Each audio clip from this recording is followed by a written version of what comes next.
The views and opinions expressed on the following program are not necessarily those of Choice 105.3 or its advertisers. Your views, your opinion, your voice. Tune in to Choice Community Radio 105.3 FM on Saturdays at 1 p.m. for the talk show that tackles the major issues on target. Join former members of the Nevis Island Administration and St. Kitts Nevis Federal Government as they discuss and debate today's issues with the listening audience. Also expect special guests, panelists, and friends. Participate by calling phone lines 869-469-5300 or overseas phone line 203-983-8903. Listen live on www.sknclt.com. Be sure to tune in to Choice Community Radio 105.3 FM each and every Saturday at 1 p.m. It's On Target with the Honorable Dwight Cozier, the Honorable E. Roberto Hector, and the Honorable Patrice Nisbet.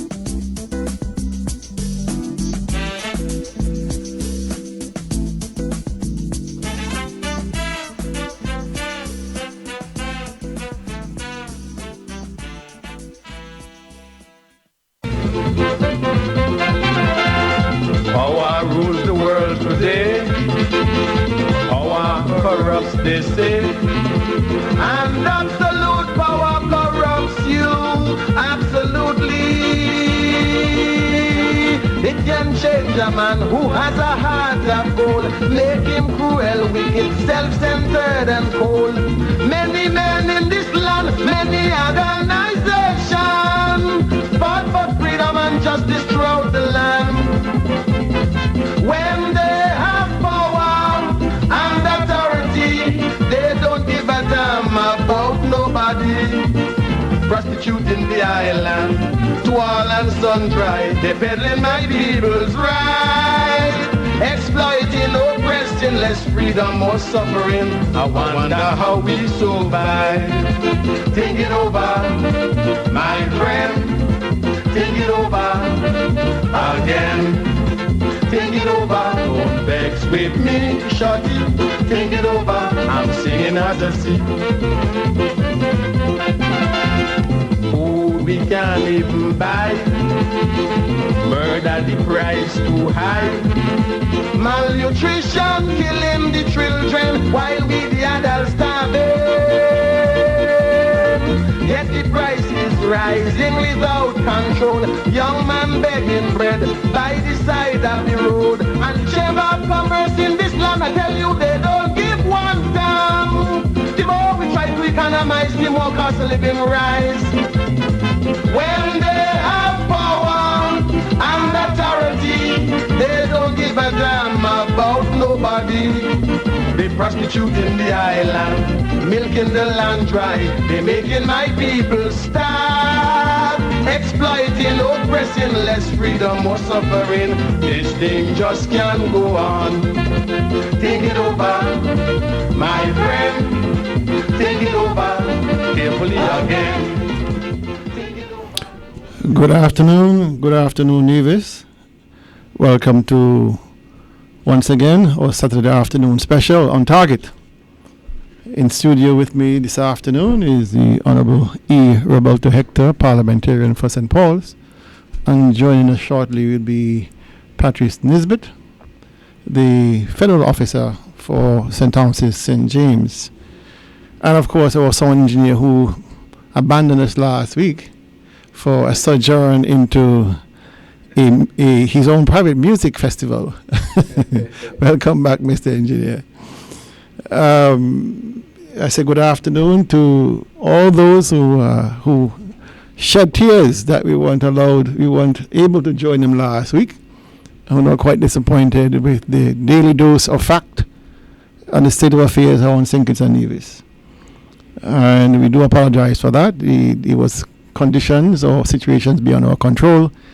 Apparently, Nevlec struck again with an issue with a soundboard or motherboard of some sort where we were unable to upload the broadcast.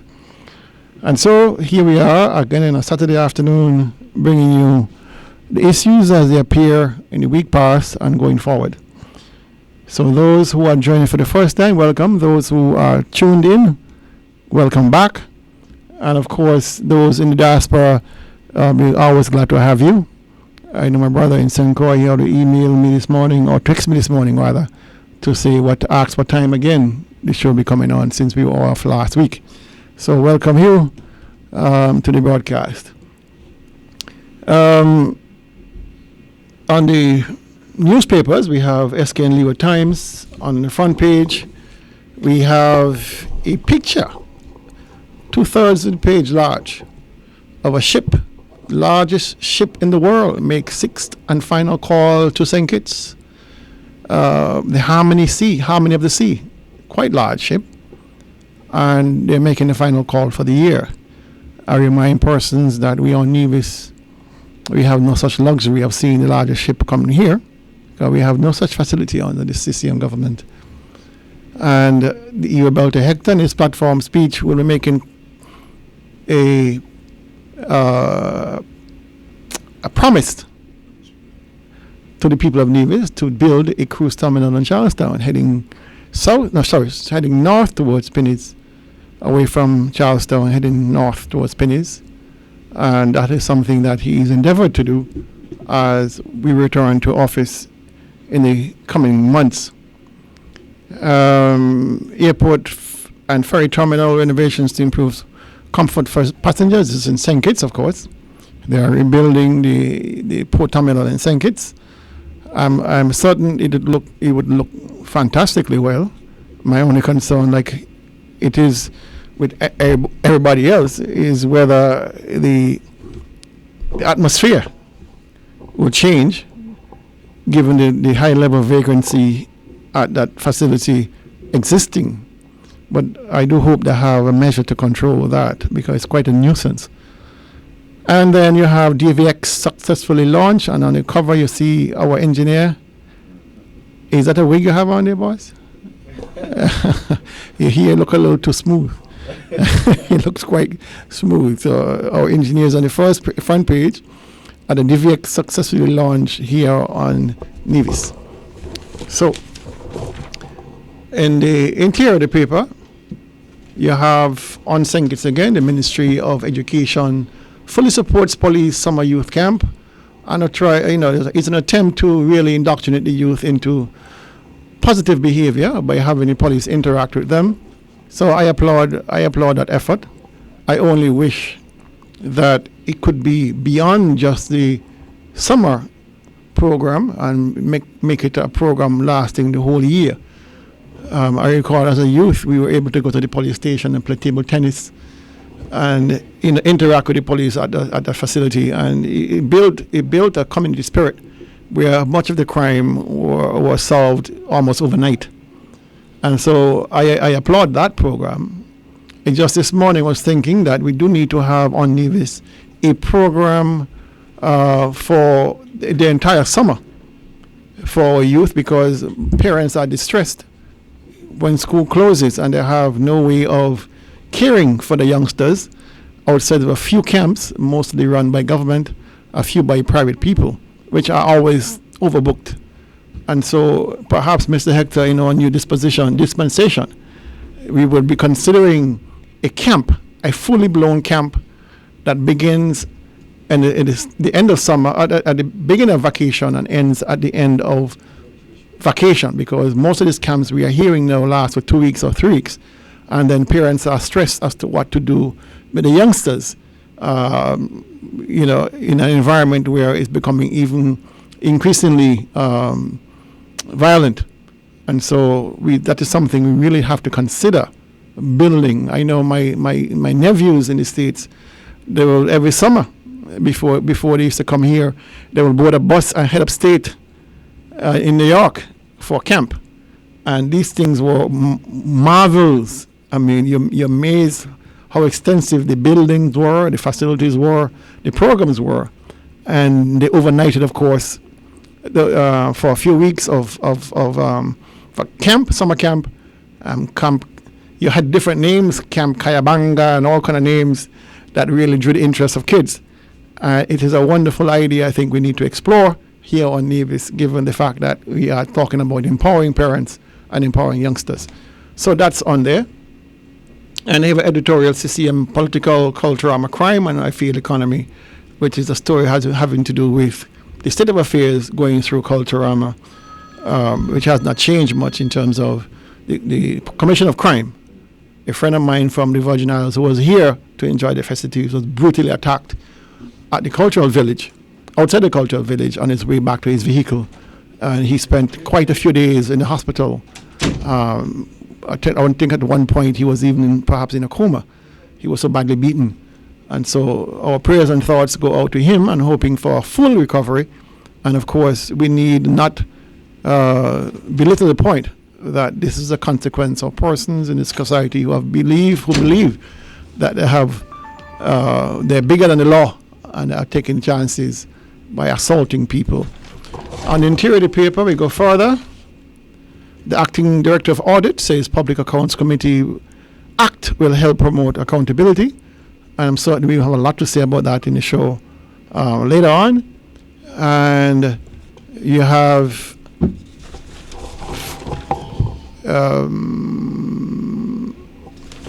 incident-free Culturama prescribed or lauded about by the government.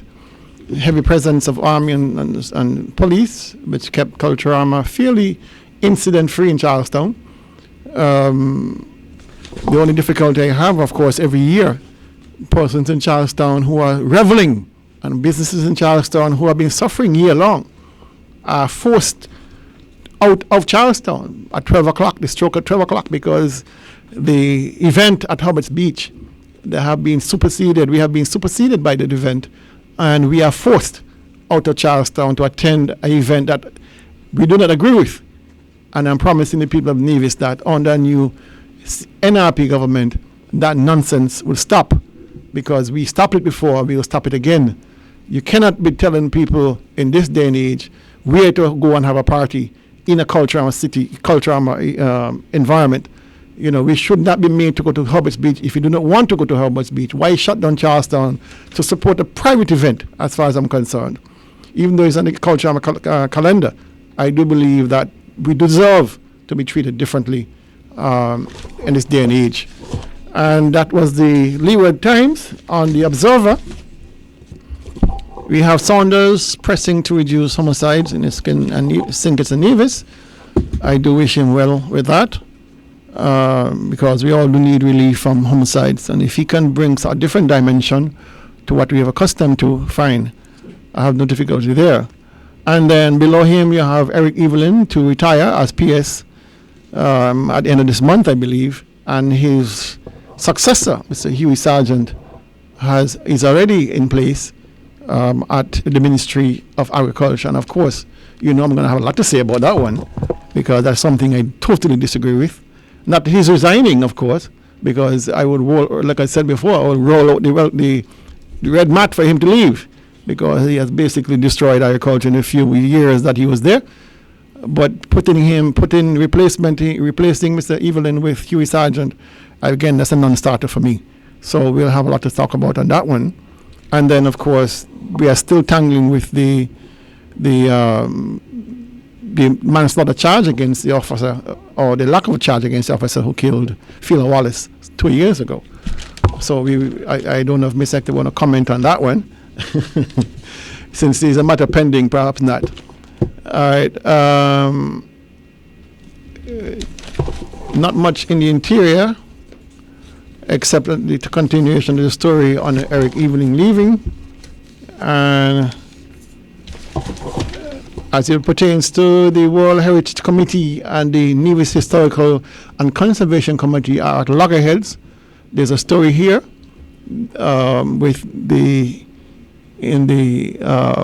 event that this building has conceived as a replacement for the old Treasury / Philatelic Bureau / Inland Revenue, a 3-story building in that little lot in Charlestown that was ripped up from its foundation last week, Sunday.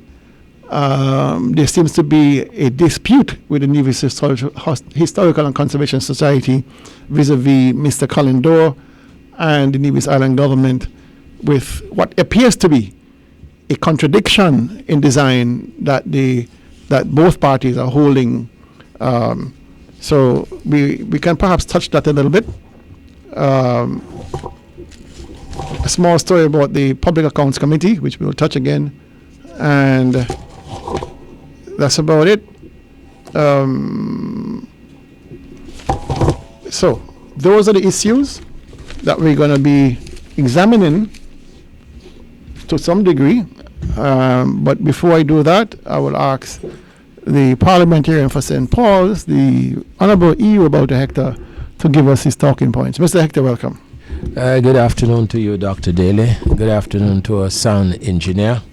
And let me say good afternoon to the other members of the panel who may be on sabbatical today or on assignment other places. I understand that Mr. Kosiad had to leave us to make representation, and in his sojourn, I wish him well. And Mr. Nisbet, wherever he is, if he's going to join us a little later, I would want to wish him a safe trip here and back.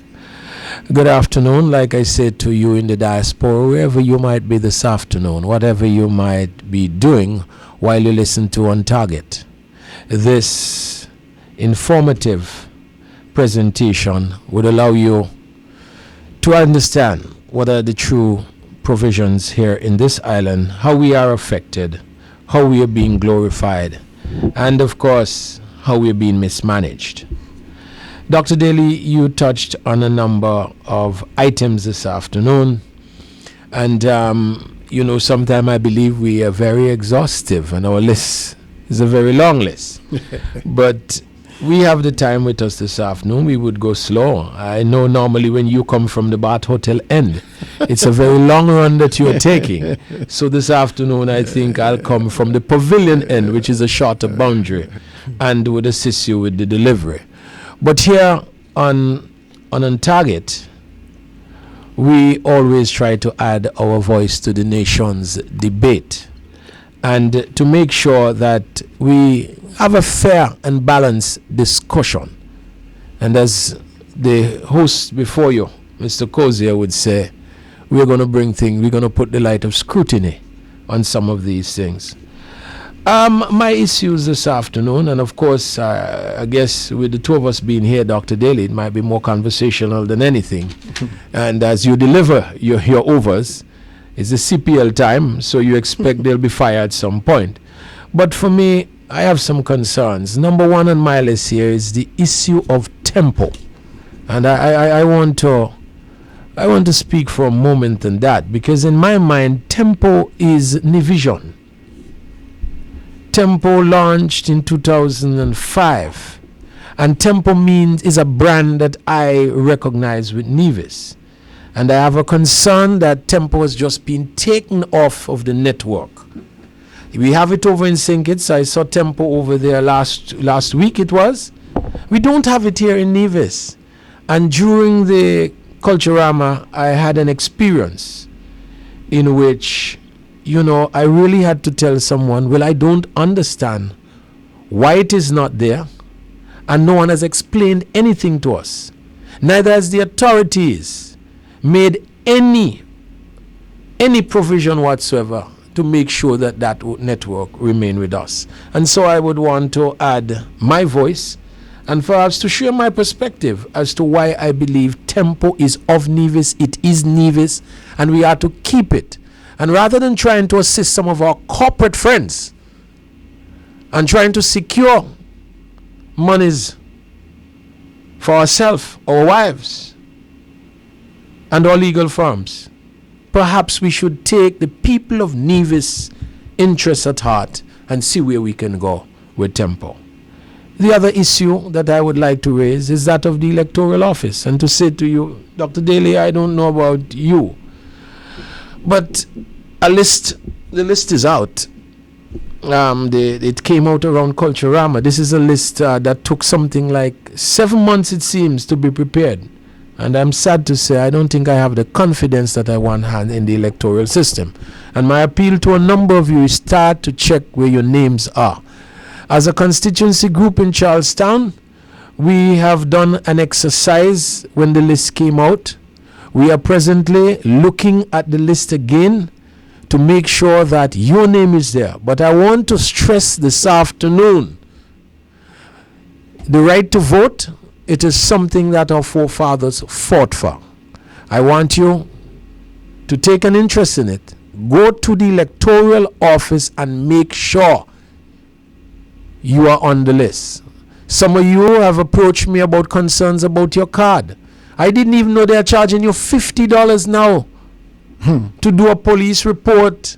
There are all kind of things they are created. If you misplace your national ID, I don't believe you should have to pay one set of money. You know, to me, we need to work it out. So I would want to say something about that, the list, and to ask you to go in and make sure that you check for your name. Don't wait until you hear an election. An election is looming. They're busy here, there, and everywhere, spending $1.7 million on the cultural complex. And every contractor who goes there say to me, listen, Hector, I'm not seeing it. I need to know who walk off with that money, either in labor or without doing labor, and pocketing that money as a supporter.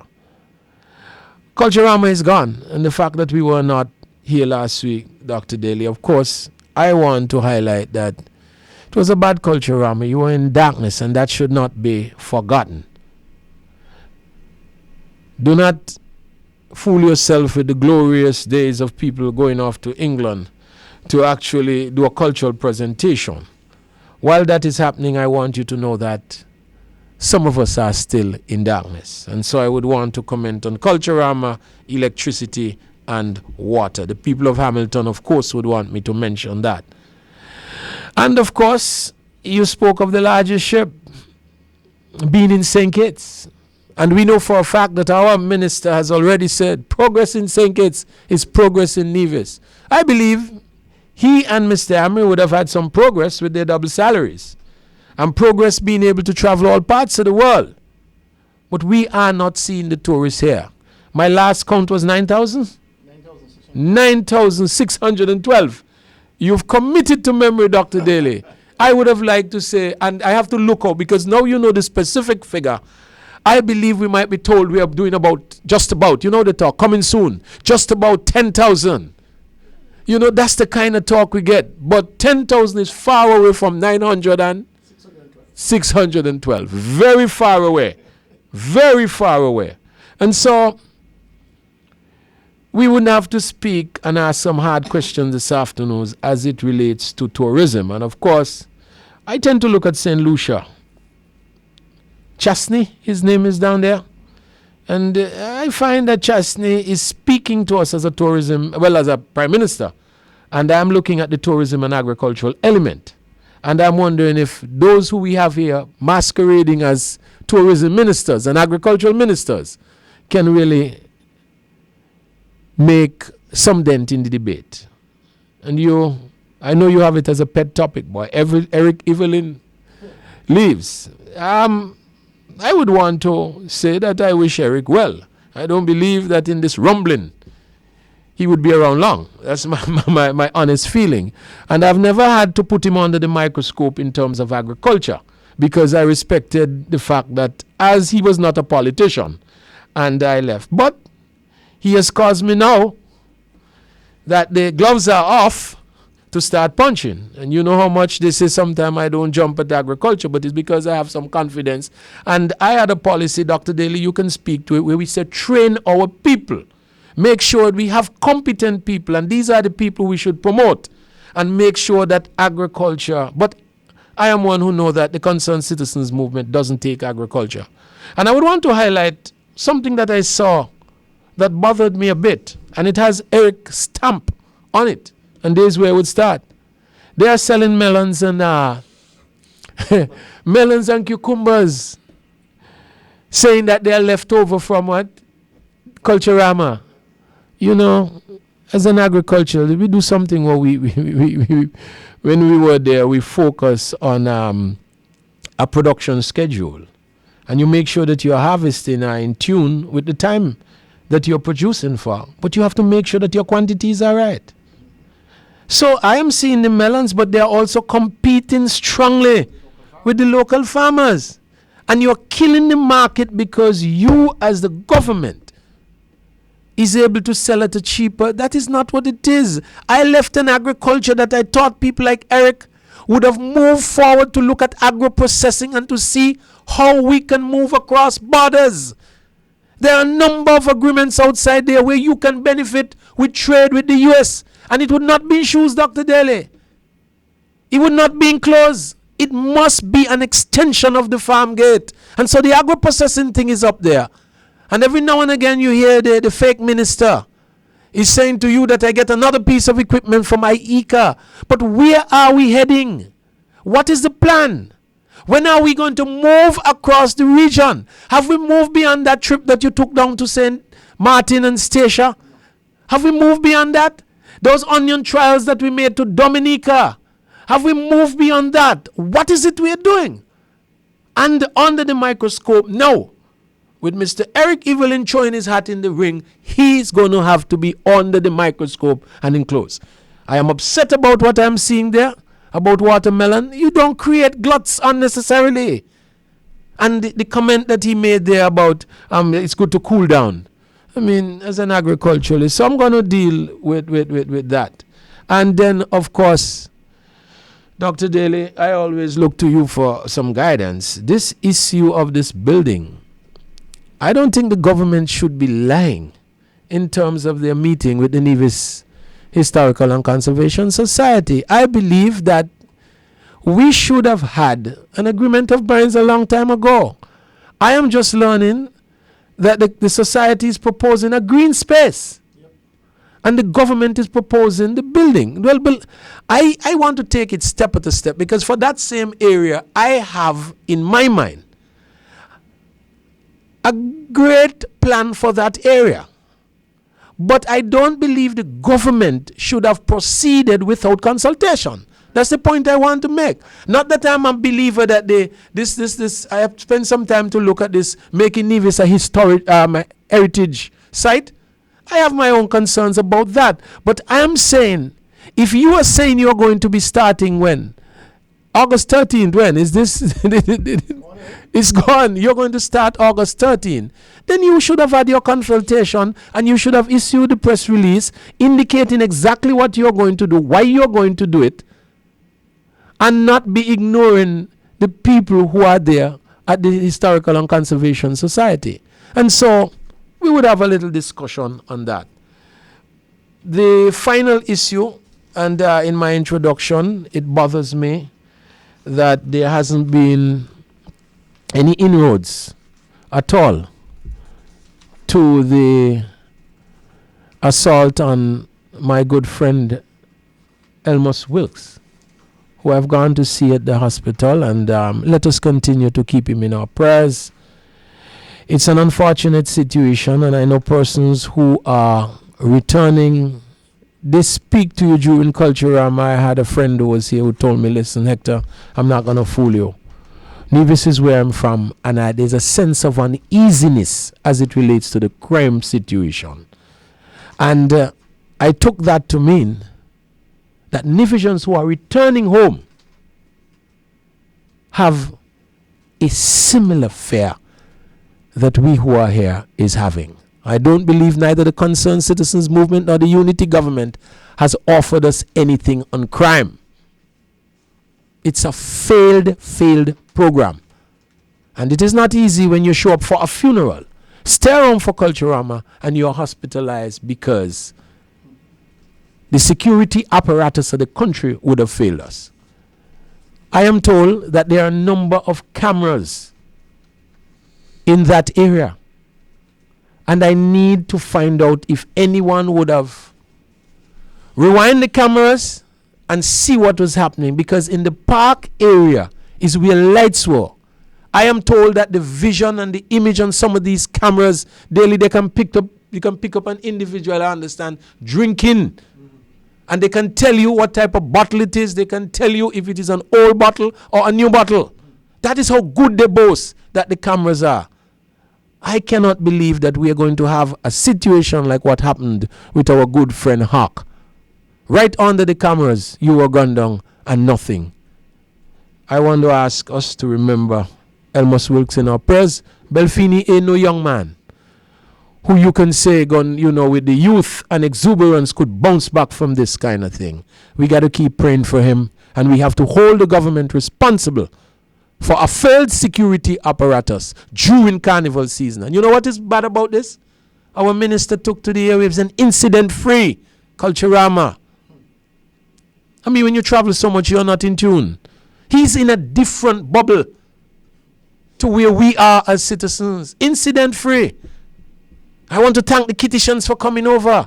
This is the level that they take people down to. If I go over to music festival, am I supposed to get a thank you for Nivisions to support that?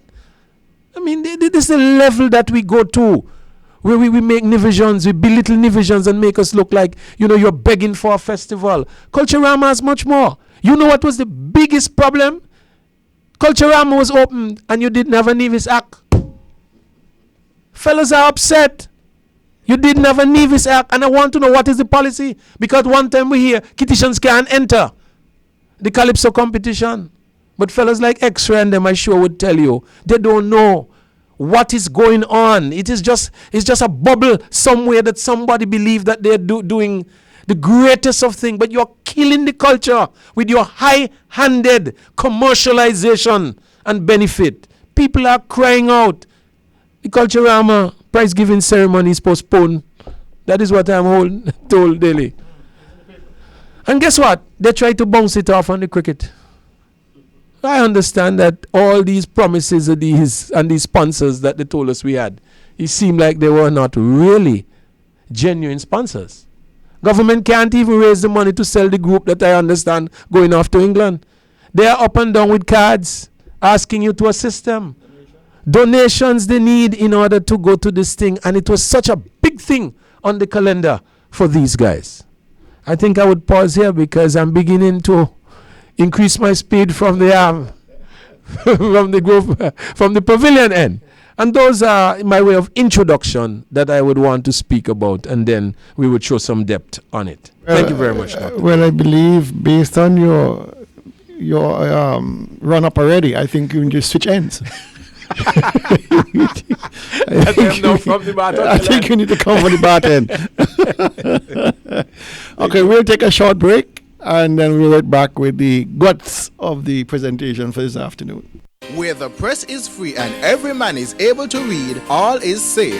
That is the motto of the national newspaper of the Federation of St. Kitts and Nevis, the SKN Leeward Times. Be sure to purchase our latest issue at our many distributors, including TDC City Drugstore, Slacks Liquor, Chapter 1 Bookstore, Dongfang Supermarket, Superfood Supermarket, Island Tires and Hardware, Ram Supermarket, Hosford's Value Mart, Cost Me Less, Best Buy Gingerland, X Petrol, E&F Enterprise, Mansa's Last Stop, and AV Jones and Sons. Stay up to date with what's going on in the Federation, the wider Caribbean, and the whole world. Buy yourself a copy of the SKN Leeward Times newspaper. For more information, be sure to call 1-869-469-1049 or log on to our website www.sknclt.com.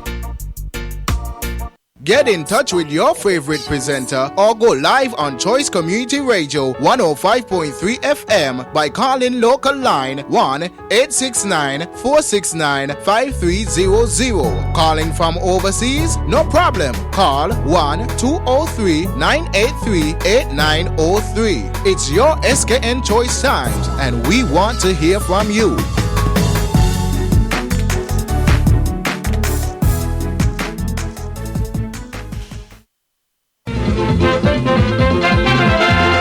Power rules the world today. Power corrupts, they say. And absolute power corrupts. Welcome back. You're on Choice FM and you're on Target this afternoon. Before we go on, we have a few housekeeping matters. First, of course, is to invite you to join us on next week's Saturday at Boca Park for our 4th NRP St. Paul's Constituency Group breakfast. Always sumptuous, always cost effective. And if you're interested in tickets, I have tickets. Mr. Hector has tickets. or you can pass by Arlene Shop or any other members of the NRP constituency group to get a ticket. Or you can drop by in the morning of. We start at 6:30, and we'll be there till 11:30. So come out and support by buying breakfast and sharing with us here in St. Paul's. On Monday, I'll be on St. Kitts.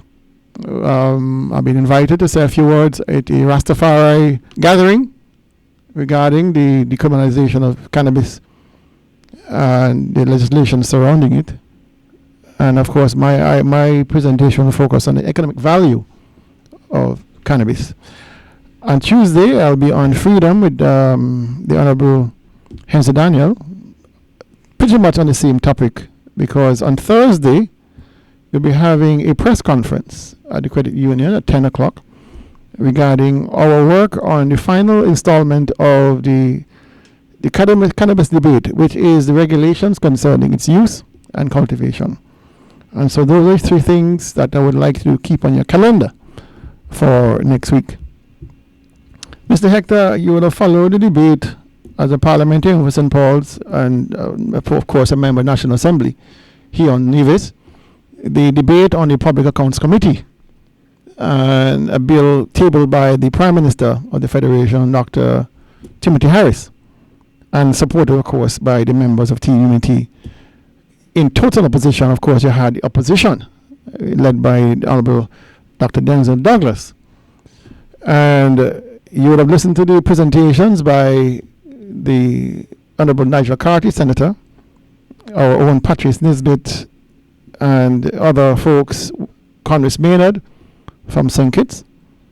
And I listened with intent, because I really try to understand the logic and the reasoning behind the change, the drastic change, the seismic change in the bill. Because the bill as presented under Dr. Douglas would have included a lot more independence, a lot more power towards the Public Accounts Committee, where they can subpoena or call witnesses on any government-related project, any project that uses government funds in any form, whether it's a private-public partnership, if a statutory corporation, or any other facility. The Public Accounts Committee will have access to the accounts and be able to question any member, any worker, public servant or not, with regards to how the resources of the government are being spent. What was tabled and passed into law 2 weeks ago was an abomination, a total castration of the bill, the original bill. What they put forward instead was a bill that spoke only to the examination of the report from the Auditor General. Now, the Auditor General is a gentleman or person who goes through government accounts and summarizes how monies are being spent. Fine, I have no difficulty there. My difficulty comes in with the fact that the legislation only speaks to an examination of that account, nothing else. And you can only question the permanent secretary or a director that is caught up in that report. You can't question anybody else. So if you have an accounts officer that falls below the rank of a director, you cannot question them in this report, which I find totally ridiculous. Totally ridiculous. And I particularly like the presentation by Congress Maynard, who looked at the breadth of the world, from England to the Caribbean, to say to the world, why is our government choosing the least of the disciples to talk about you have a Public Accounts Committee? Nowhere else in the world do you have a setup like this. We are simply looking at the accounts through the Auditor General's eyes. He examined what they use in England, in the House of Commons, where even the Public Accounts Committee have a committee to make sure the Public Accounts Committee is doing its job. That's how rigorous this is. In the Caribbean, from Guyana in the south, Trinidad, coming up to Grenada, Antigua, while the auditor's report is in fact very useful, they also have the provision where the members of the Public Accounts Committee have the independence to examine whatever else they need to examine to get to the bottom of it, to get what you call value for money. How are the hard-paying tax dollars, hard-working people of St. Kitts and Nevis, how are the tax dollars being paid, are being used in the execution of the ministry's mandates? How is it being used? So in the event that the Public Accounts Committee wants to examine Culturama, for example, they have to wait for the Auditor General's report, Mr. Hector. Now, what sense does that make? It makes absolutely no sense. If you're talking about, especially a very time-sensitive endeavor like Culturama or Carnival, the auditor's report can take up to 9 months, according to reports. It takes, now we're into August, we just finished Culturama. So if you want to examine what happened with the accounts in Culturama of 2017, they have until 9 months from now, which has put us into March, April next year, to say, well, there was some over expenditure at the cultural village, and the $1.7 million wasn't properly spent, and yada yada yada. What the hell is that? Where are you going with that, Mr. Hector? Give me a comment on that. Well, thank you, Dr. Daly. And must I say, the legal training in me tend to tell me, unless you've read the thing in its totality, the bill. I heard some of the presentation, but believe you me, it was a day in which I was real busy at the office, and I heard presentation. I think I heard the presentation from Mark Brantley, who I think was just grandstanding on the bill. And I was a little disappointed with his presentation, because I think the debate was going along the line of the gutting of the present bill. And in doing that, it's a watered-down version of accountability of government spending. That is what the opposition were proposing. Now, I listened to the argument, and I told myself there are two things that I have to, and I've just added another one. I've read it before, and sometimes when you see some reports, you have to go back. The coroner's report, an inquest. We would have to look at that again, because, sometimes people use their knowledge to pull wool over the eyes of people and their presentation. But my understanding of it was that, as it relates to this new bill, is that it was gutted. And there wasn't any argument advanced from the proposition that it wasn't. What they were saying is that it is adequate.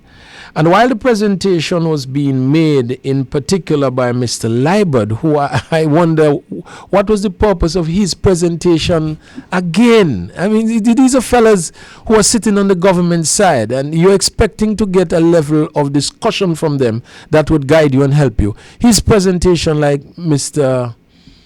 Brantley's presentation, was just grandstanding and trying to dig up. If under the bills, he started talking about the hospitalization of Kati and a number of things. And I was like, listen, people are outside here trying to understand what is happening. But let me tell you, at the end of the day, Dr. Daly, I said, what is going to happen? Commissions of inquiry are going to be ripe. Of course.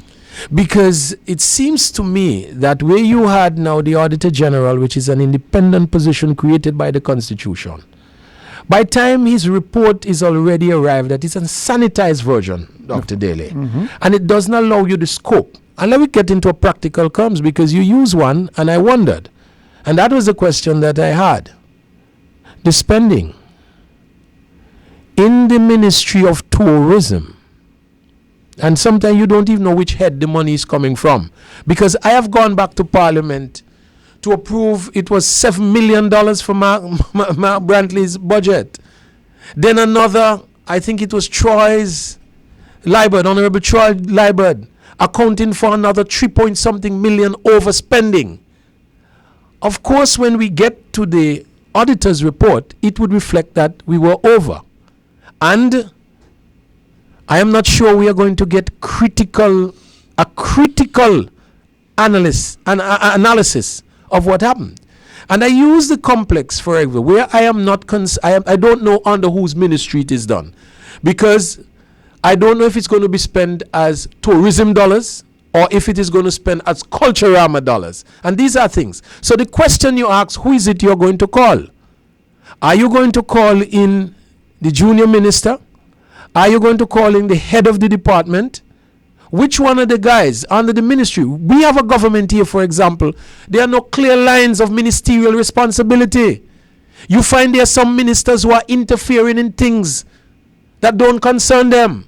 And I believe that is what the public needs to understand. So, if we are to use the example of the complex and the 1.7 million, the man who can answer the questions is Alistair. Yep, he's the project manager. He is the project manager. And while we say project manager, I want you to know that coming in Charleston is a 10% man called Brand. Everything he's on is 10%. So if you see him at the high school, it's 10% Of the value, of the value. Of course. So if he's on the hospital, he's going to walk away with 10% of $18 million, which is $1.8 million. That's right. Keep your eye on that 10% man. Keep your eye on the 10% man. So, And he did the treasury. Also. or the treasury building, Yeah, every building in town, the 10% man is on it. So we have to keep our eye on the money. And that would be one of the first things to start looking at in terms of an inquiry, how the hospital money was spending. So we are not going to have the Alistair to answer, to actually tell us what they're spending. You're going to have a permanent secretary, a head of a department who can't really explain to you under this government how things are going. I don't believe, as it relates to this, that Keith Glasgow can answer any questions. As it relates to the complex, I want to believe that Alistair can answer more questions. But he can't be called. But he cannot be He called. can't be called. So that is a concern. And like I said, this is something I was really hoping, and I hope he would join us. Mr. Nisbet would come to shed some light on it, who was active in the bill. And that would give me some time, Dr. Daly, to look at it in a more critical. But I've seen some articles that I started looking through. I saw one done by Carty, it was, that brought a comparison and showed you that, listen, what we have here is a watered-down version of what we were hoping to. I have read those articles, and I would want to take the bill, spend some time on it, and this is something that we can visit at another time, especially when the parliamentarian is here. But the argument that was advanced by the opposition, we didn't have a counter-argument coming from the government. I also heard something on Win FM, it was. An analysis was done on Win FM, looking at Baldwin Spencer out of Antigua, saying that he's on the committee. And that again made me ask the question as to what is the composition. Because Baldwin Spencer is saying, listen, while I appraise the fact that there's something happening in Sinkers that is good, one of the frustration is when you have more government ministers sitting on the panel, on the committee. So it's as if they're there to make sure that nothing is done and that the decisions are being made. Because in almost everything, sometimes you have to give a majority. You have to look at it. You have to have consensus. And this is not a judgment of the court where you're going to have the dissenting judgment that you could read. And sometimes that is what shapes the law into the future. And so I believe this is something that we should schedule, Dr. Daly, when the good representative is here. And let us have a little boxing. Because on that time, I would want us to do more for the public. Perhaps you take the side of the opposition and I take the side of the proposition and we tear it apart. Well, Mr. Hector, I'm telling you something. If there was any precedent anywhere in the world, anywhere in the world, I would say, okay, maybe I erred, maybe I'm being too conservative. But if in every democracy, whether mature or immature, Correct.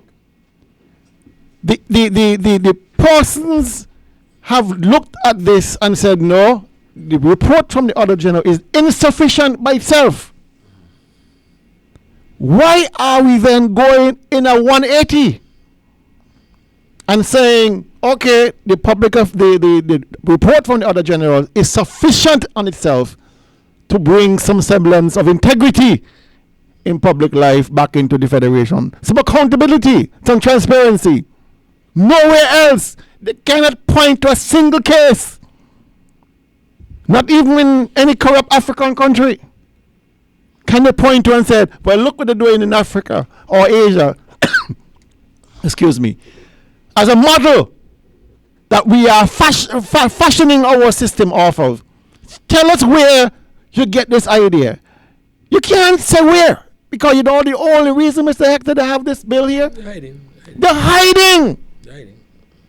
And when I heard our representatives, Mark Brantley and Honorable Amory, get up in the face of this world and defend this nonsense, I say we really sunk. Because the message from Brantley especially, he had no message because he could not defend. He tried to bamboozle and shoot nonsense across the mic as the people are like imbeciles or little babies. Sugarcoating everything. Oh, this is a landmark. Landmark what? They've gutted a bill that they knew will encapsulate them in fraud in this country. And so they did. They gutted it. I guarantee you, when that bill passed and Mark Brantley said it, he said, listen, we don't need to even debate this, you know. We have the majority. That's the attitude that we have the majority. Like we're in charge. Right? So all he's asking is that those opposite would find it in their conscience to give their signature and support for this bill. Of course not. No parliamentarian in the right mind going forward in the eyes of this world can say, I voted for that. I signed on that. No, recall, you know, this is not opposition forces proposition case, you know, Mr. Hector. Because recall about a month prior, there was consensus in the House on the bill about lengthening the prison sentence for gun offenders. Right? So you can't say, well, because the opposition, they're opposing. There was no credible reason to support this nonsense. You can't call this a bill to have any teeth. What is it? And so when Mark Brantley says, well, we don't need oil really, you know? In a sense, that's why he said we don't really need oil because we have the majority. But that's Mark Brantley standing and not giving you anything substantive to actually hold on to. But legislations are created. Legislations would be passed, Dr. Daly. But creative minds, that information, like I tell you, it doesn't matter where. And I'll explore this a little bit more. Stop us from having an inquiry into what it is. Because that, to me, exactly what you're hiding, would be revealed, because hard questions would be asked and people would be called. The Concerned Citizens Movement got away from an inquiry here, you know. By, as they say, yes, they got away.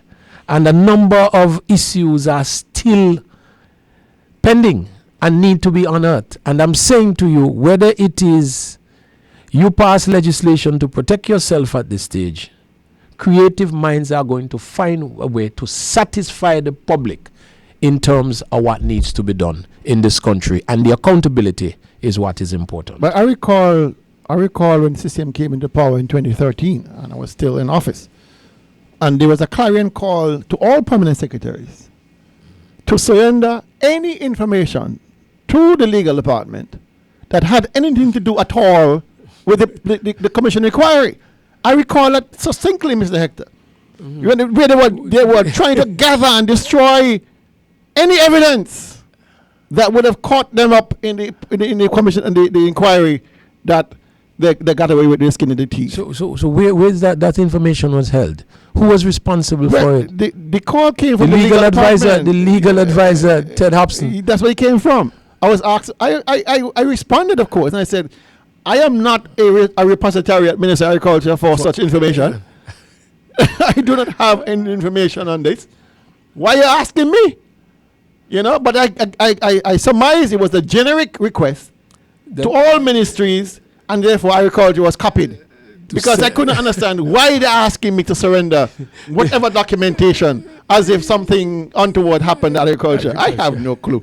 But I was devastated. But going forward though, with the white elephants that you spoke about, oh goodness, there might be information in the future at the agriculture department. I think so. That might be needed. So I think so. The donkey program that has cost $75, I understand, per donkey. Per donkey. And you don't know where the money is coming from. But probably Eric would answer us, either on the platform or on this program. So I'm telling you, be careful. During your time, you can testify that there was no need for them to ask you for any information. But going forward, Dr. Daly, I believe that a lot of questions may have to come out of agriculture. Particularly, for example, I am told that whenever there's a CCM party, the meat that is being used comes from the farm. Kill a cattle. Kill the fattest calf and bring it on to us. This is what I understand the instructions come from the minister. So pretty soon, you never know. With a dwindling population, I'm not seeing any program in terms of the development of any gene pool. Nope. So I believe we may very well have to do some back steps to find out what has happened to that nucleus of a stock that we would have had on government farms. Well, in terms of the white elephants, I visited the area on yesterday, and the fencing. Don't surprise me, because anytime you visit, something happened. The last time I hear they were up there using Roundup to burn grass. Well, I found it comical because the minister was up there giving instructions some time ago, based on the report we made called White Elephants, and he employed a gentleman from St. James to do the fencing.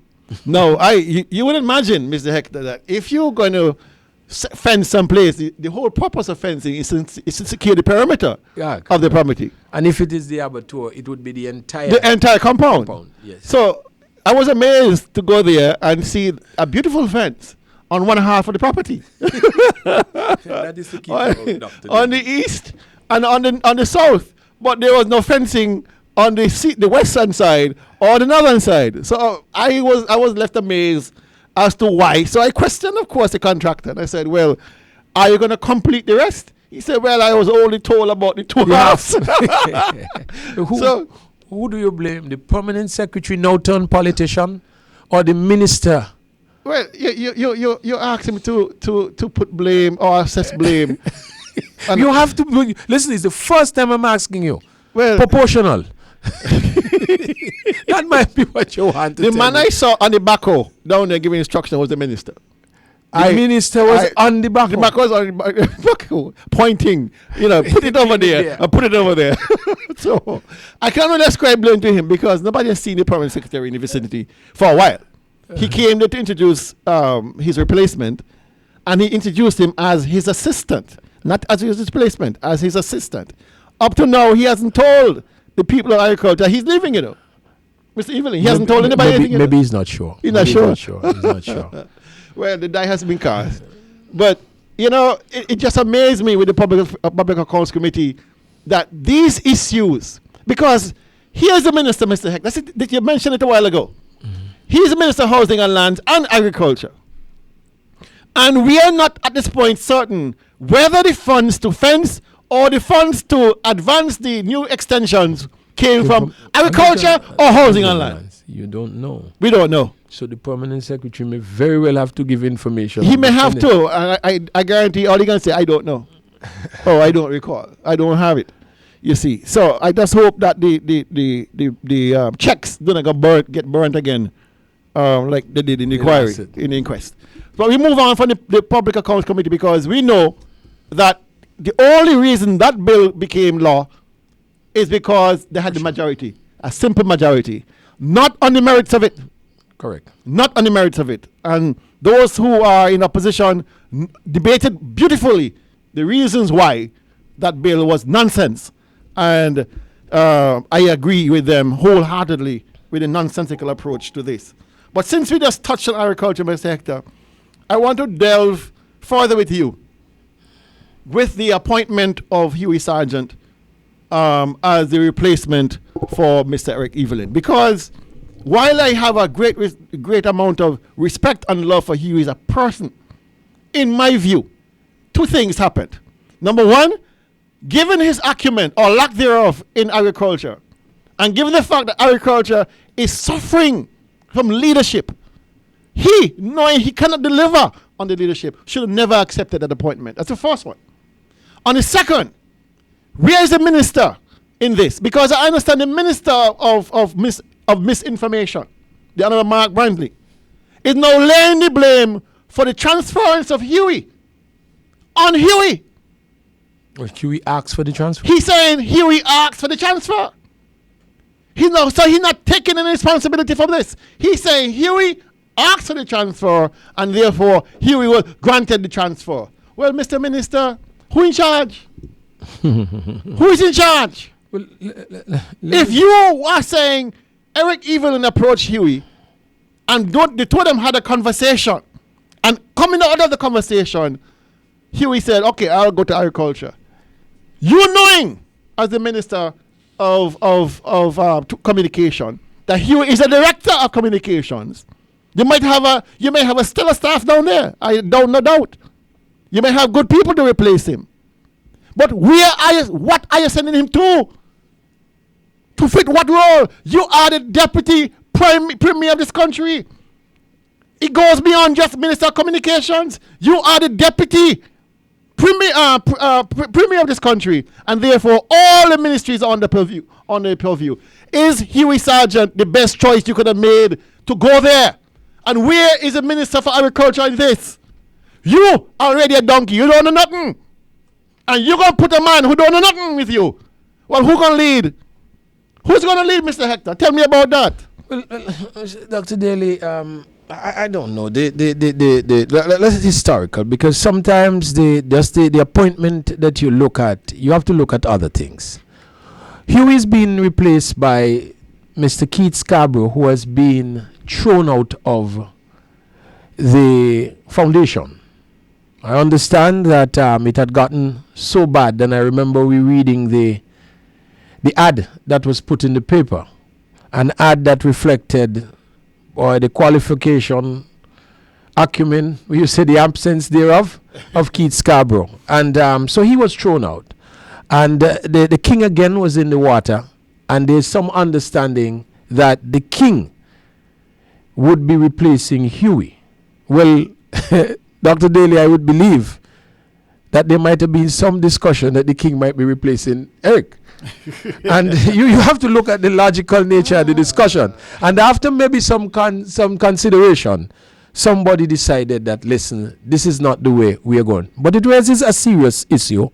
And while I do not have anything personal against Huey, I would wonder, why would Huey, from a director of communications in an area where he is central to the organization, why is it would Huey want to leave to become an assistant permanent secretary in the ministry? So it shows to me that there's something temporary. The thing has not been worked out properly yet. Mr. Evelyn, with a surprise, not showing if he's going into politics or what, he has left it vacant. And you're filling the position of the assistant secretary that has always been under the book. Something that I've said to you is not something that we really needed. We needed a permanent secretary to make decisions. So that position is going to be filled, and it looked like the permanent secretary position would remain open. That would have negative effects on the Department of Agriculture. I won't be surprised if soon they may want to tell me that the permanent secretary of agriculture in St. Kitts is coming over 2 days a week to sit in. No, don't go too far, because you can't put nothing like that away from the concerned citizens movement. They don't understand what they're doing. So you're going to find, because I am told that they've moved to have closer collaborative work with Department of Agriculture in St. Kitts. You must remember also that we are functioning here today without a deputy governor general. And I've said to you, Dr. Daly, if a letter was coming to you with an appointment, trust me, and Carib Queen for some reason is adrift or misplaces the bag that goes to sink it. We are back to the stage of a colony in this country waiting for signatories. No country, no independent country, Nevis at this stage should not be a place whereby you've had a deputy governor general retired in April, passed away in July it was, and the position is still not filled. By law, 3 months. This is what I'm saying to you. The chaos. The fact that fellas now believe that you could get a signature from St. Kitts, that is crippling us, and we are not handling our affairs. You know how important the civil service.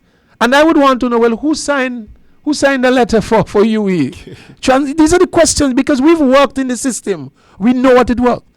In a given day now, when you sit to look at the plans and programs, because the budget is coming right now, who is going to do that? You know what an exercise it was. Who is going to demonstrate to us where we are going to move agriculture from A to B?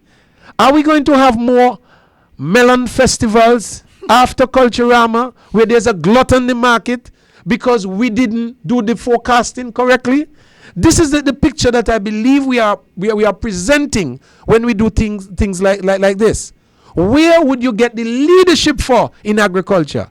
The director now is expected to do that? Of course. There are more questions than answers, Dr. Daly. And this small fix of believing that you could just put Huey over in an assistant position with no permanent secretary. I see you've taken it that he's acting in the role of a permanent secretary. Yeah. But you know it doesn't function that way. That. It doesn't function that way. So poor Huey, I believe this is a step to make sure that he fails. I believe he was doing a very good job where he was. A very good job where he was. I think he has the personality. I think he has the training. But to move him across now is a demotion in my mind. And it is, in a sense, a move by the concerned citizens movement to have him punished. I told you, when we got into government, and you're looking at cabinet submissions and you're trying to understand what was said, we found a letter in which, Huey Sargent is to be transferred to education. That letter was on file. I believe there might be copies somewhere. And I was like, but here you have a young man who is trained in broadcasting. He understands communication. He's doing an all right job. We're getting the news out. We're understanding government projects. And you were planning to send him into education. Punishment. It's that sort of Vance Amri's vindictive approach and the CCM cabinet approach of dealing with young and productive people. And you want to tell me this and that replaces Huey, and we expect the standard to be maintained? Well, he was run out of the Cultural Foundation by the same Minister or Director of Communication. So, what you are telling me is that there are personality problems, and it is not only in the leadership of the concerned citizens movement, but it is finding its way down into the civil service and in terms of a function. I don't believe that this and that would be able to give you a proper report and a proper analysis in terms of his functions and projections for that part. And when you move Huey and put him across there, I don't expect Huey to be able to do it. Agriculture needs vision. Are you sending Huey there to endorse the Monkey Banquet program? Are you sending him there to take the shame of the white elephants? A donkey shooting program. Are you sending him there to rescue the position where I have left you with 3 tractors? I have moved. And when I say I, Dr. Daly, let's say let us say the work that you did, because you were my eyes. Left them with 3 tractors operational, and now I understand turnaround time now for banking and harrowing is 6 months. People can't get the acreage. I understand some people have abandoned New River and gone into private farming because of the corporation. I understand that people are not looking at water concession and how the rates can now be improved to meet farmers. I am told by a number of persons, while they've been recommended to have concessions from the Department of Agriculture, when they get to the port, they are told Don't qualify. He don't go answer over here. I mean, the whole system is a mockery. And with those kind of changes, not properly thought out, I believe they find themselves after the failure of Stedman Trust. And the meeting that they say, the papers report, say no, it's not Trust, it's the man, nor Fifield. It is Eric. It threw the whole thing out of whack. And the only place that is going to suffer would be the Ministry of Agriculture. But you see, I've spoken to farmers since this episode, and they are not happy, Mr. Hector. Even supporters of the CCM, who are farmers, are disillusioned by this move. Because things are bad enough already and getting worse. Well, help is on the way, Dr. And Daly. you are now forcing a position where the gentleman, the chief technical officer, to be, is not a trained agriculturalist. So what message he's going to bring to farmers? What is he going? How is he going to lead guys in there who have masters and bachelors, who we trained on the NRP? How is he going to lead them? What are you going to say to them? It means the young man who is now the director of agriculture, Mr. Randy You Elliott, have to work twice. he will have to get to pay. I will support him on that.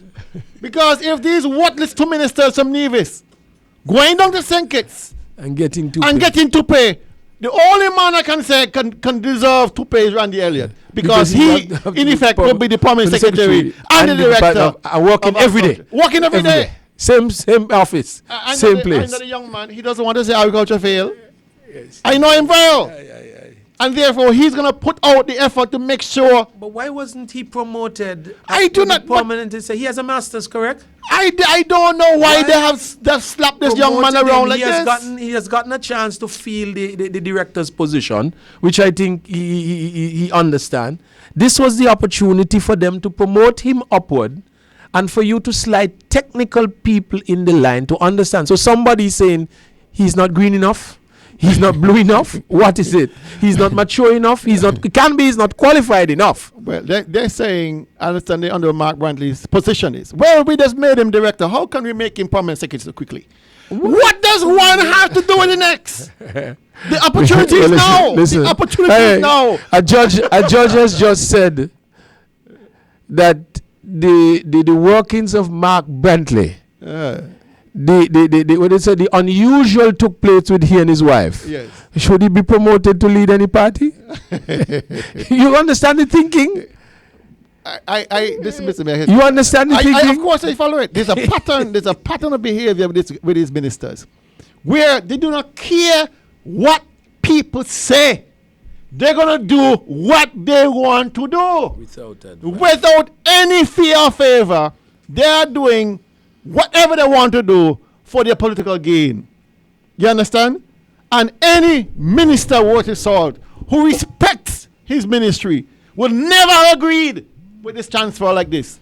Never in a million years. You as a minister don't know agriculture. No, your permanent secretary don't know agriculture. No, what is to happen? Dr. Daly, perhaps you could tell me, because the way it was done in the past is that the minister would come up and he would introduce to the staff, and we would have a little meeting to say that Dr. Daly takes over from today. Yeah. And I'm asking you, to support him. Yeah. Give Dr. Daly a chance to talk about my vision, which is as the minister, and his vision together, and where they're going to take the department. Nothing like you take me through to tell me what is going to happen when that meeting is being held. There's no meeting. When Huey Sergeant goes There's no meeting. I guarantee you, there'll never be a meeting. So things would be an automatic pilot. The gentleman who is now the director never had an introduction to Mr. Hector. Mm-hmm. He got the letter by mail. Nobody walked through and said, well, welcome to the staff, have a staff meeting like you did with us. Introduce him around and said, this is the director, this is our choice to lead the department.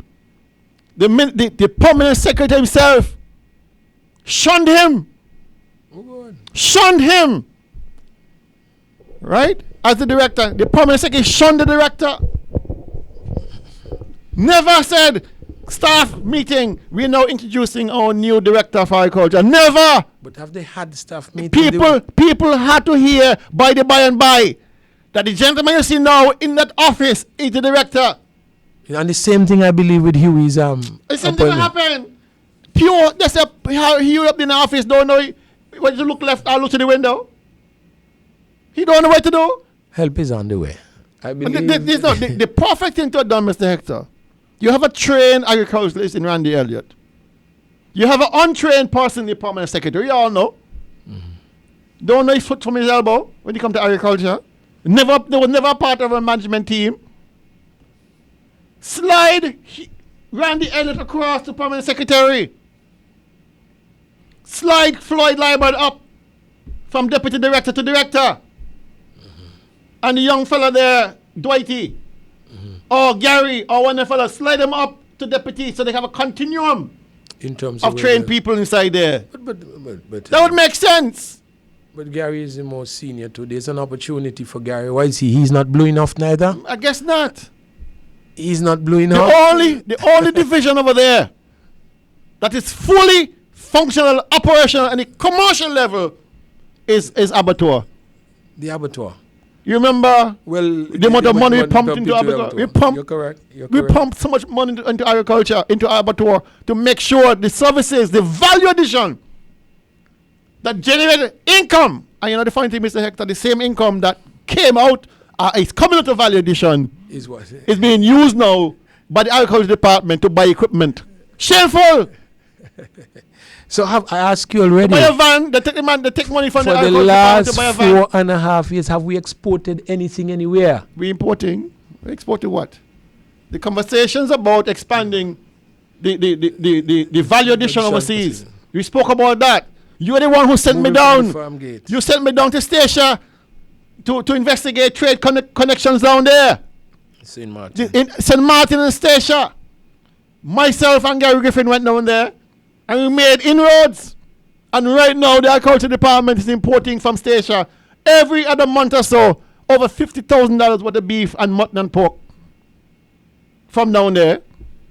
And when they come here, when we go down there, we have nothing to carry. We have nothing to carry because we have not planned as a country, as a department. And the minister talking about exporting stone. Export something else, a value. You're stripping it about exporting stone. You're losing on that. And you got a ministry here in agriculture that you can be built up to export products down to stations and Martin because we're going down to collect. We're going down empty, Mr. Hector, and we're coming back full. But what sense does that make? When you're going to empty or full, it's the same money you're paying for the round trip. So carry along something for Christ's sakes, and you know make some money on the return on the both legs of the trip. But we don't have the vision.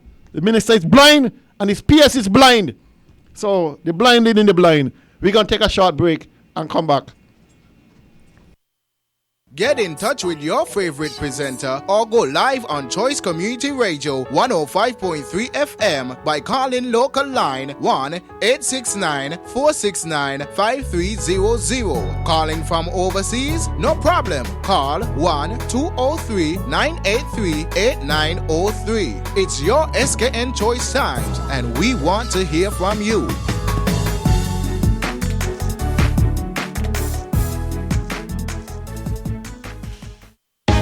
While someone come knocking at your door, they want to know whether you're rich or you're poor. They're gonna ask about your finances, about your income, your budget, your spendings. Country poverty assessment is the name. To get rid of poverty is the real aim. Please cooperate, give the information. Please cooperate, you are a chosen one. Please cooperate, it's confidential. Let's get poverty out of we island. Where the press is free and every man is able to read, all is safe. That is the motto of the national newspaper of the Federation of St. Kitts and Nevis, the SKN Leeward Times. Be sure to purchase our latest issue at our many distributors, including TDC City Drugstore, Slacks Liquor, Chapter 1 Bookstore, Dongfang Supermarket, Superfood Supermarket, Island Tires and Hardware, Rams Supermarket, Hosford's Value Mart, Cost Me Less, Best Buy Ginger Switzerland, X Petrol, E&F Enterprise, Mansell's Last Stop, and A.V. Jones and Sons. Stay up to date with what's going on in the Federation, the wider Caribbean, and the whole world. Buy yourself a copy of the SKN Leeward Times newspaper. For more information, be sure to call 1-869-469-1049 or log on to our website www.sknclt.com.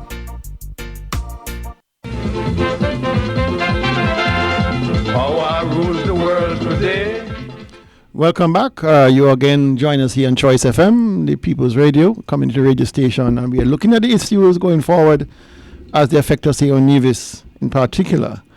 We have touched a bit on the Public Accounts Committee, and we have touched a bit on agriculture, and now Mr. Hector is brimming and running in from the Bath Hotel and with the issue on tempo. Mr. Hector, bowly ball. Before you go, because I think just before we go, we I don't know if I guess perhaps you're saving it for another program, because we need to let people know, Dr. Daly, that it is our intention to really restore agriculture back to that position where it was and to continue the vision. We need to let people know that we intend to take it back to that level where we had for almost 6 months a year tomato production. People understood. We want to know that we have this crop scheduling to that point where we can meet some of the local needs. And of course, we are able to speak in terms of where we intend to take agriculture into the future. Under our manifesto, I know we had discussed some ideas in terms of poultry, the poultry production, and take central processing, taking it because of the amount of chicken that we consume here, and looking at the figures. The fishing industry, we have promised the people that we are going to repatriate the fisheries complex, the monies that was there. We have to open negotiations and try to make sure that, again, we focus on that ability to make the industry greater, to create employment. And that is something that is not happening here with this Concerned Citizens movement. None of the projects that they've brought us can you look at and say that they would create sustained employment, sustainable growth and development within the country. We are seeing a number of maintenance projects. I mean, you move the artisan village from where it was to a next place, closer to the craft house, and you say you've done that. This is what I'm looking at. You're not creating anything. You're creating anything. You're not creating anything. I did that. All right? I fenced the airport. I fenced the drag script. I put on... But they were all along. These are not programs that belong to you. And so, Dr. Daly, I just thought that in closing that particular portion of our discussion this afternoon, we need to let the people know our intention is to restore agriculture. I believe the blue diamond, I'm looking at it because I don't believe our marine resources are not harvested to the point. We are not taking care of them to the point that we want to push the industry forward. And these are things that we have to seriously look. You've identified banana production in our discussions last, and to the higher levels. We have had situation in Nevis where we saw that banana production again is a niche that we can get into. The cost of production is looking good. We have the facility already at Prospect where we can get the actual multiplication of plant material, and it must be a new agriculture. It must be to restore confidence in agriculture. Dr. Daly, pork, I understand that we have a number of persons now who are going into pork production, but then the gene pool seems to be weak. And this is something that I know we looked at in terms of making that contact. Was it Virginia? It was Miami, Iowa. and Iowa, so that we can actually take our pork production to that level where we can make a meaningful impact in terms of agriculture and extending the produce from the farm gate. The agro-processing unit, I have gone over, I was in, was it Cayman Islands, where I saw they are now doing this cake, Tortuga cake, a little cake in a box that they're selling for it's like a souvenir. Yeah. I looked at it and I realized this, and when I looked at the history, I realized here is where we would want to go in terms of agriculture and our agro-processing and Value getting addition. outside there to value added, moving beyond the farm gate and into the market where people can be happy. Yes, Dr. Daly, I told you that during Culturama, I was asked by someone, why is it we are not getting the Tempo network in Nevis? And I had an opportunity to speak with, I called Frederick Morton. Mm-hmm. He's in charge. The Tempo would have been launched in 2005, November. And at that time, it was under the ownership of MTV Network. I now understand that the ownership of Tempo is in the hands of a Nivision. Mm-hmm. And I call him a Nivision, perhaps born in St. Croix. But we know his dad and his mom, they are hard, thoroughbred Nivisions who have returned here to make a contribution and continue. And I see Tempo the same way I see anything that symbolizes Nevis. Because through Tempo, we were able to show to the world what we can do here in agriculture. There were a number of programs that were put. I took the opportunity to look at this, and I remember the Badness Out of Style campaign. When it came into the Caribbean, every school child felt that meant something to them. Badness Out of Style. We had a number of artists that came here, and you were able to bridge that gap. And from the time you saw Frederick, you know you were saying badness out of style. To me, he has done more in terms of looking at crime within the Caribbean than a lot of our leaders that are there. We've seen the Cross Caribbean Countdown, which was something I used to look at. The Downtown Islands inside the rhythm.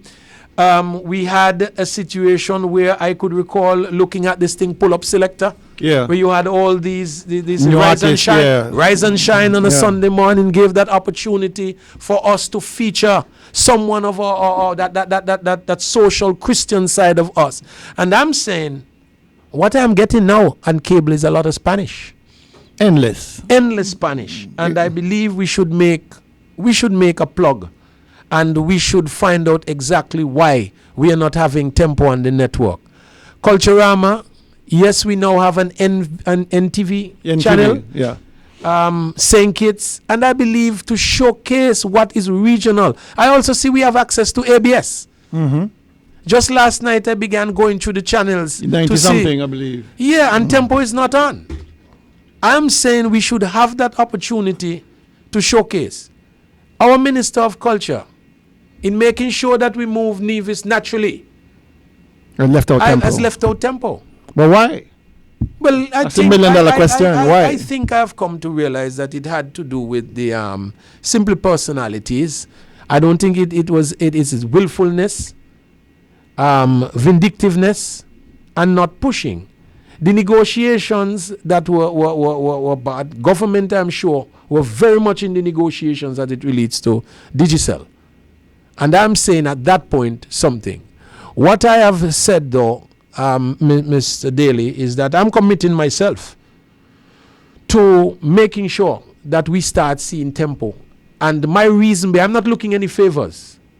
I am seeing this as something that is authentically Nivision, and we need to make sure that Nivisions have that opportunity where they can showcase themselves. We have seen situations where we are sending out scholarships. These are areas that I think we need people to really push forward in. X-ray communication. If I'm saying to you communications and I want you to be at Tempo, I know you would say thank you, uncle, and you would move forward. And this is what I'm saying. There has been a place for it, and we can't allow it to be lost to other things. And so we're going to have to go beyond government, the vindictive nature, and those people who would want to silence you because you start to exercise your right in a court to have a determination on some of the things they say on the radio program. We have to put an end to that. And I'm asking Dr. Daly, wherever we can, I believe as a party, we need to push forward and to raise this cause of Tempo being back on the networks. When I'm seeing, I even see Freedom.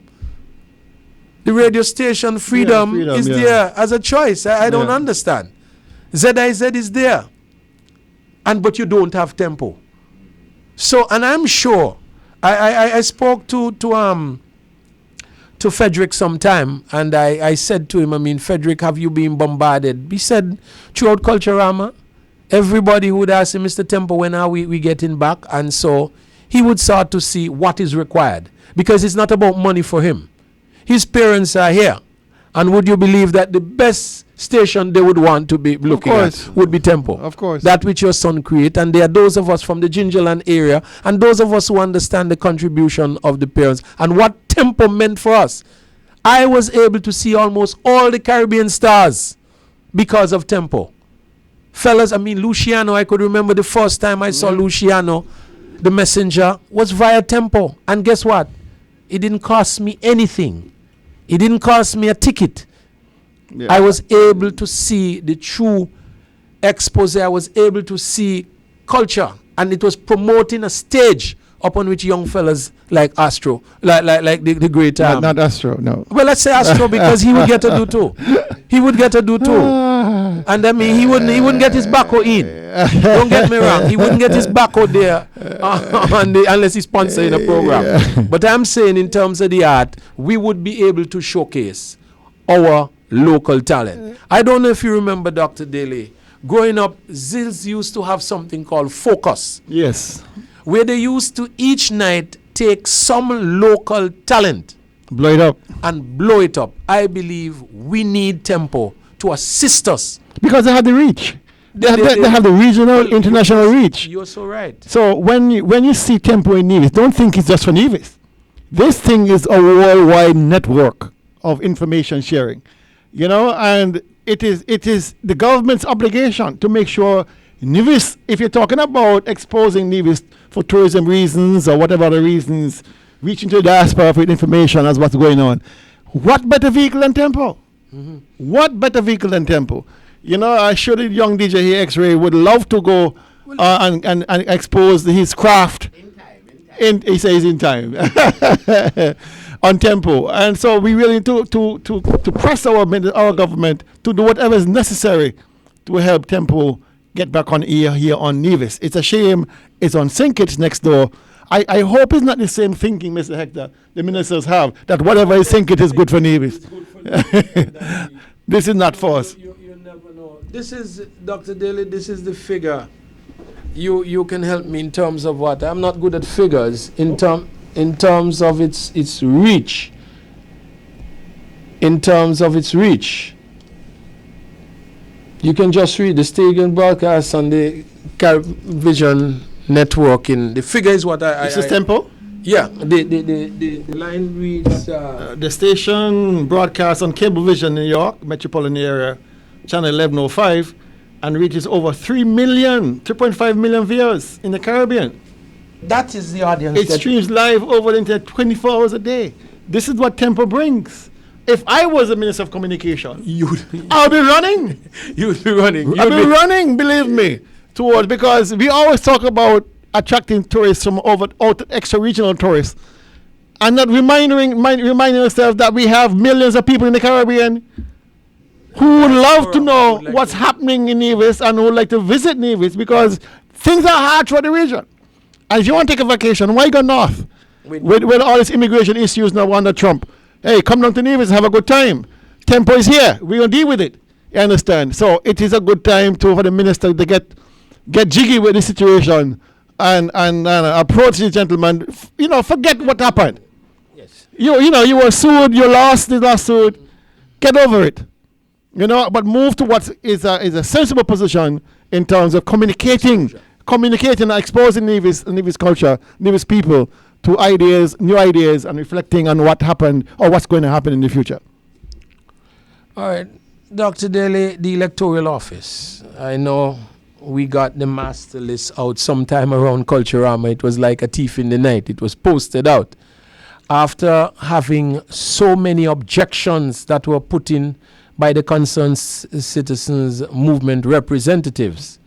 And I need to inform the public that master list is out.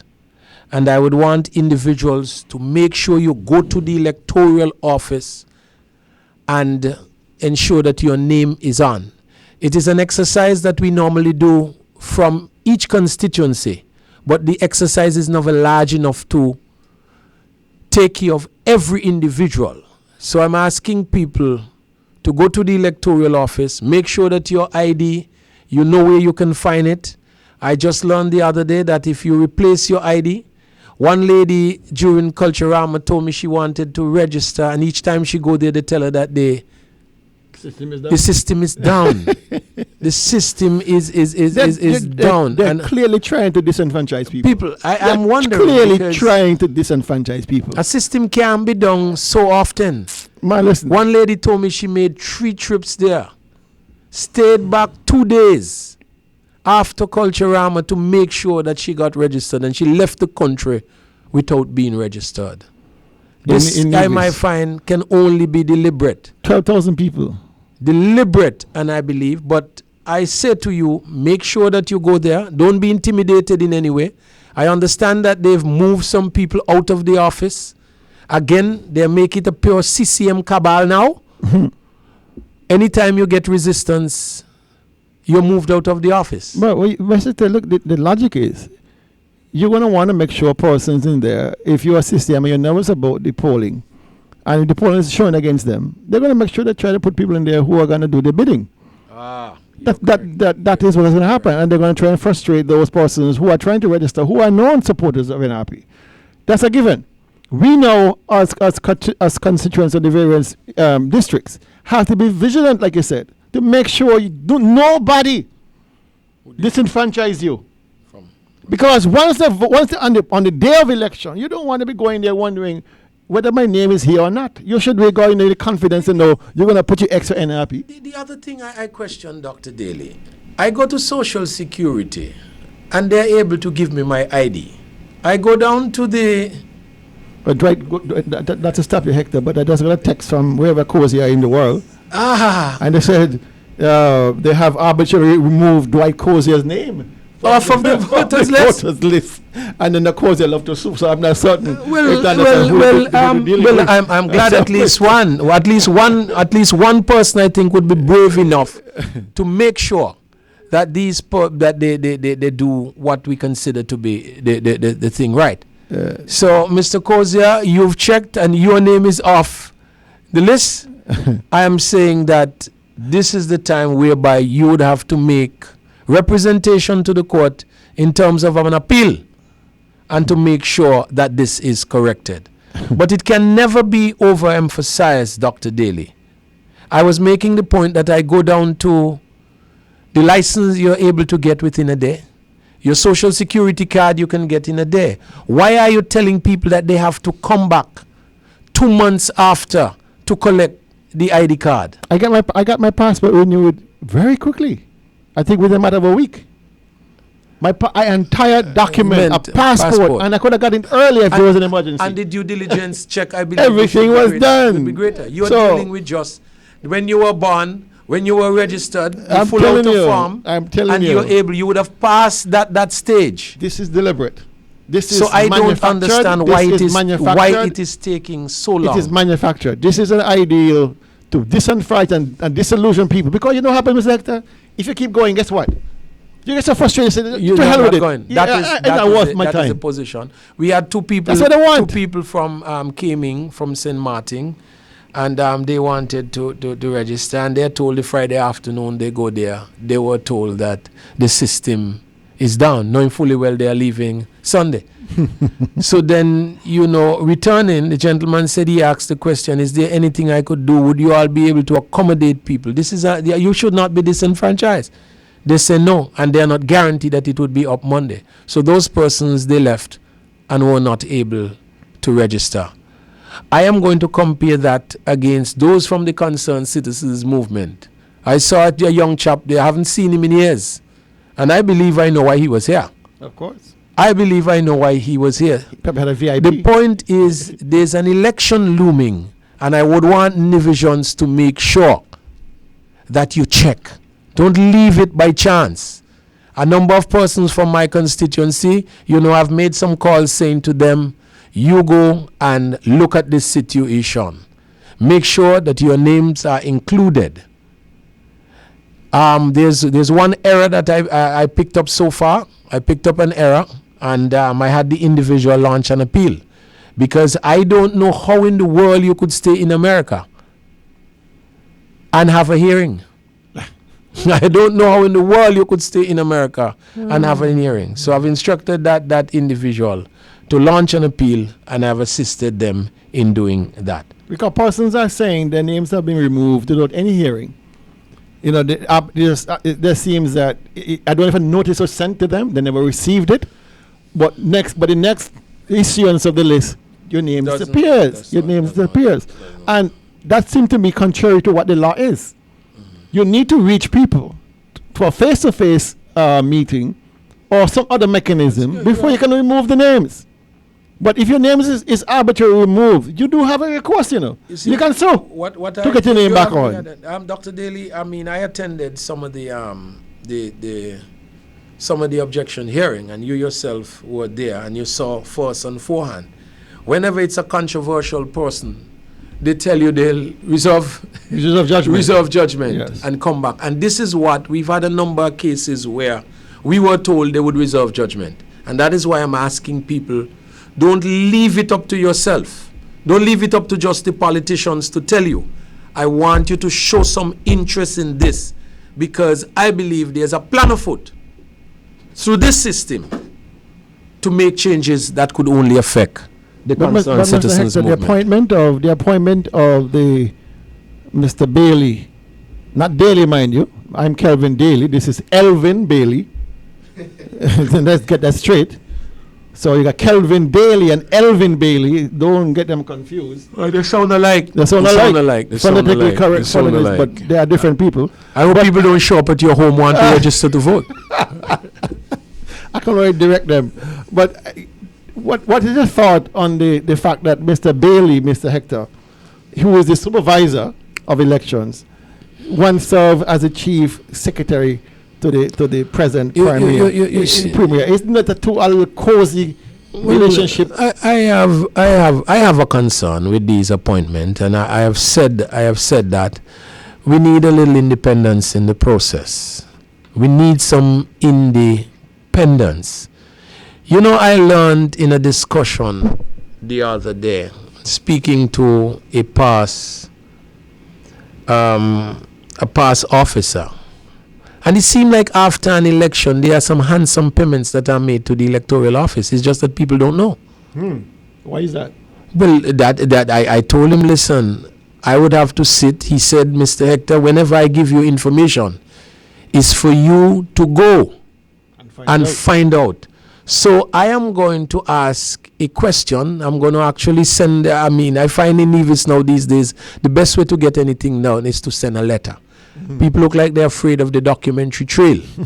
So I intend to make an inquiry on his behalf to the supervisor of election, and then I'll be able to report to this program whether or not that practice is so. By the way, has Mr. Doe responded to your request for disclosure on the financial, the costs the government for the legal cases out of Anguilla?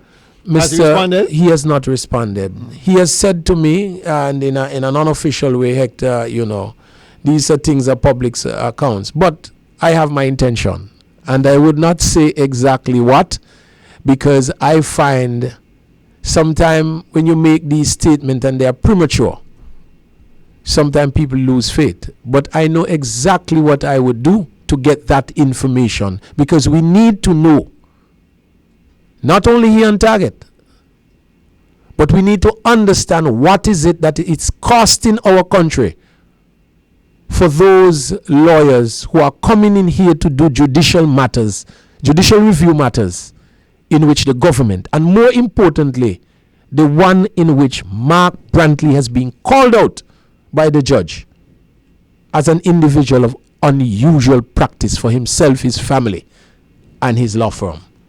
And so, to answer your question short, Colin did not even respond to my letter. But in a quiet way, I have decided how the people of Nevis would get that information. Good enough. All right, we're moving up now on 5 minutes to the hour of 3. We have a few more topics to exhaust before we call it a day. And up next would be the issue of you mentioned tourism. Your plans and priorities for, I would like you to communicate a little more clearer, your vision for the cruise tourism on Nevis. Okay. Dr. Daly, I wanted to look at it. I told you that we are proposing as an NRP government to make that extension. The Hunkins Drive, and I want you to travel with me. We take you right down around the old Pinny's building, and there's a narrow strip of land that takes you back up to TDC that is still within government's ownership. Right where you see Paris Pond, that area, there is a narrow stretch. The narrow stretch still belongs to government. It takes you right back up to the thing. And I'm saying that it is our vision as a Nevis Reformation Party in government to create commercial activity together with a cruise terminal in that direction.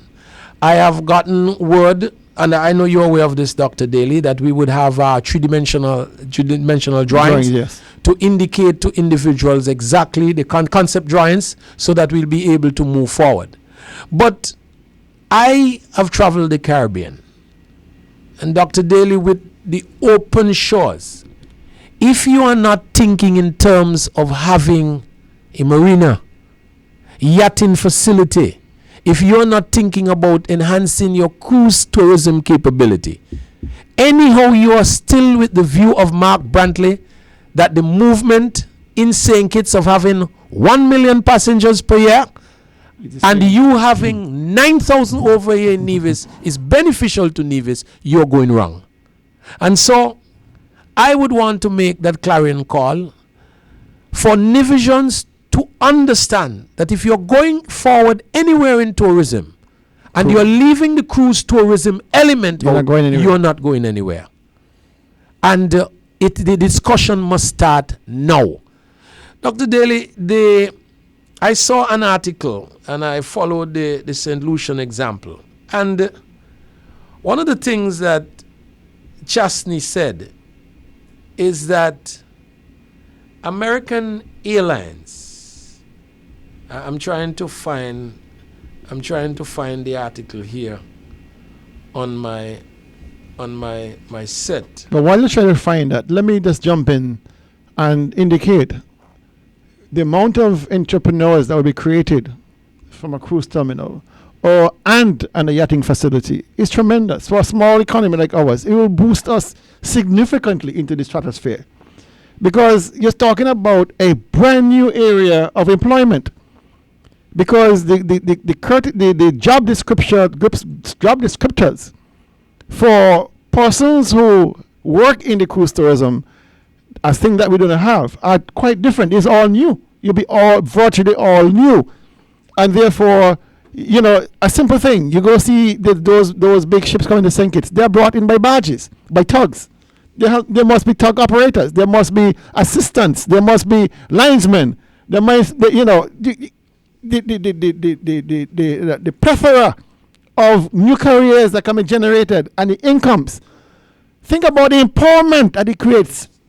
The potential for empowering our youth, and get them on the right path to productivity in this country. Spinning off of that, you have to have skills-based training for persons to endeavor in the industry. So again, marine-based training. We are a marine society, and we have no academy to train our people the ways of the sea. Nothing whatsoever. Even outdoor motor, outboard. Even a simple motor repair, we don't have it. We have to wait for a technician to come from Antigua.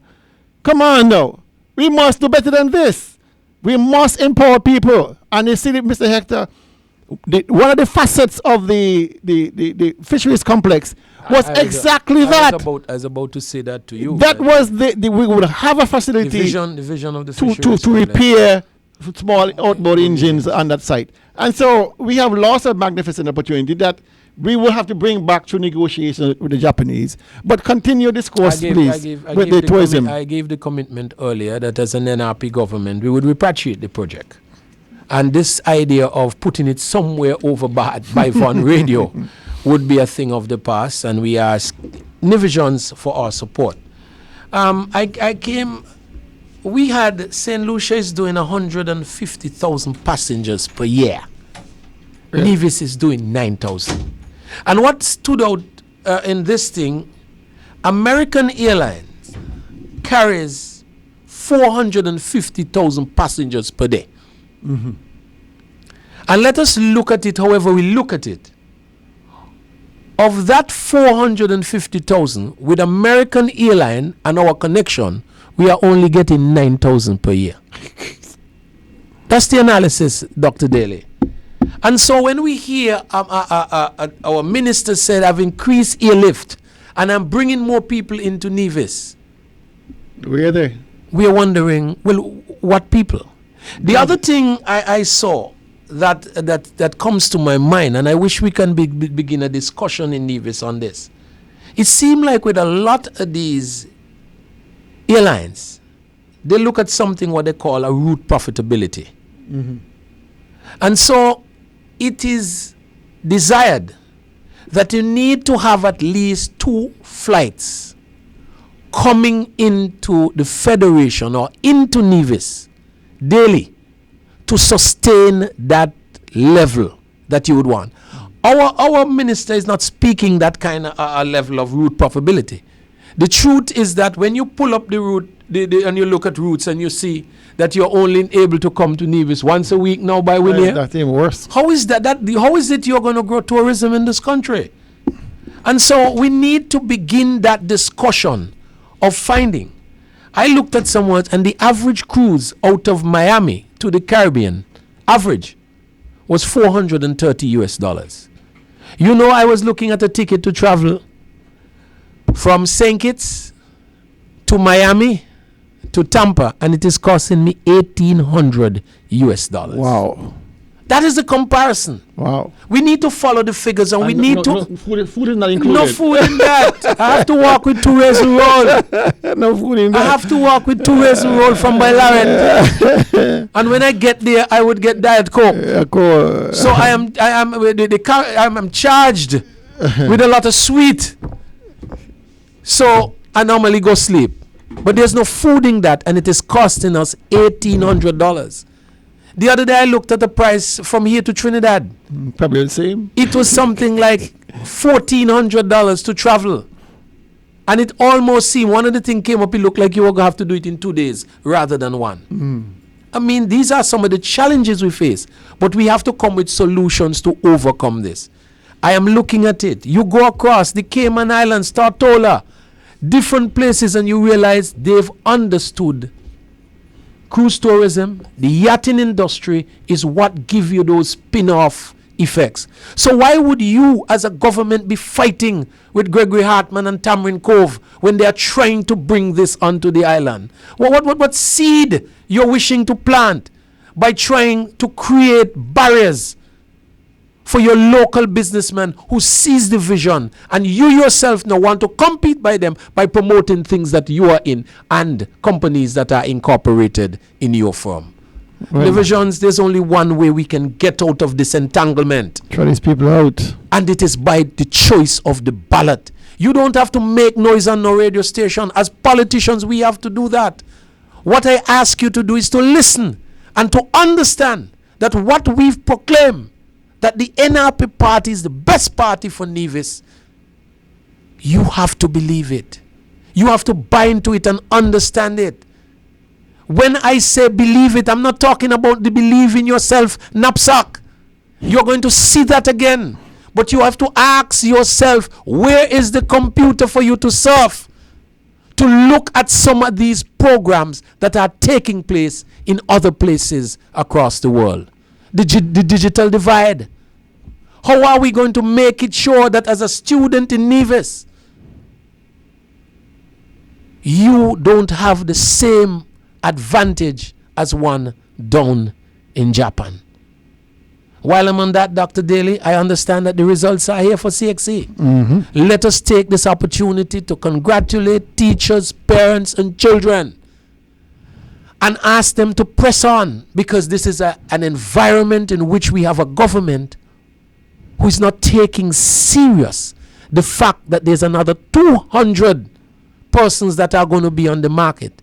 You're going to have another 50 at least of that 200 in the Rollins area, in the Gingerland area, looking for some level of work. That must concern us. Right now, we understand that they might be trying to bust the budget. So I expect in personal emoluments, when the budget comes up, a number of people are just pulled on because it's an election year in Nevis. But you know what will happen next year then? 2017, 2018, right after, they're going to get rid of them. Yeah. We saw the issue of PEP. I understand that a number of persons, again, who are card-holding members of the Concerned Citizens Movement have been squeezed onto the PEP. Sadly, I am told some of them are not working, but they are drawing. They are drawing a PEP check. I want to say to young men especially, don't be bought cheap.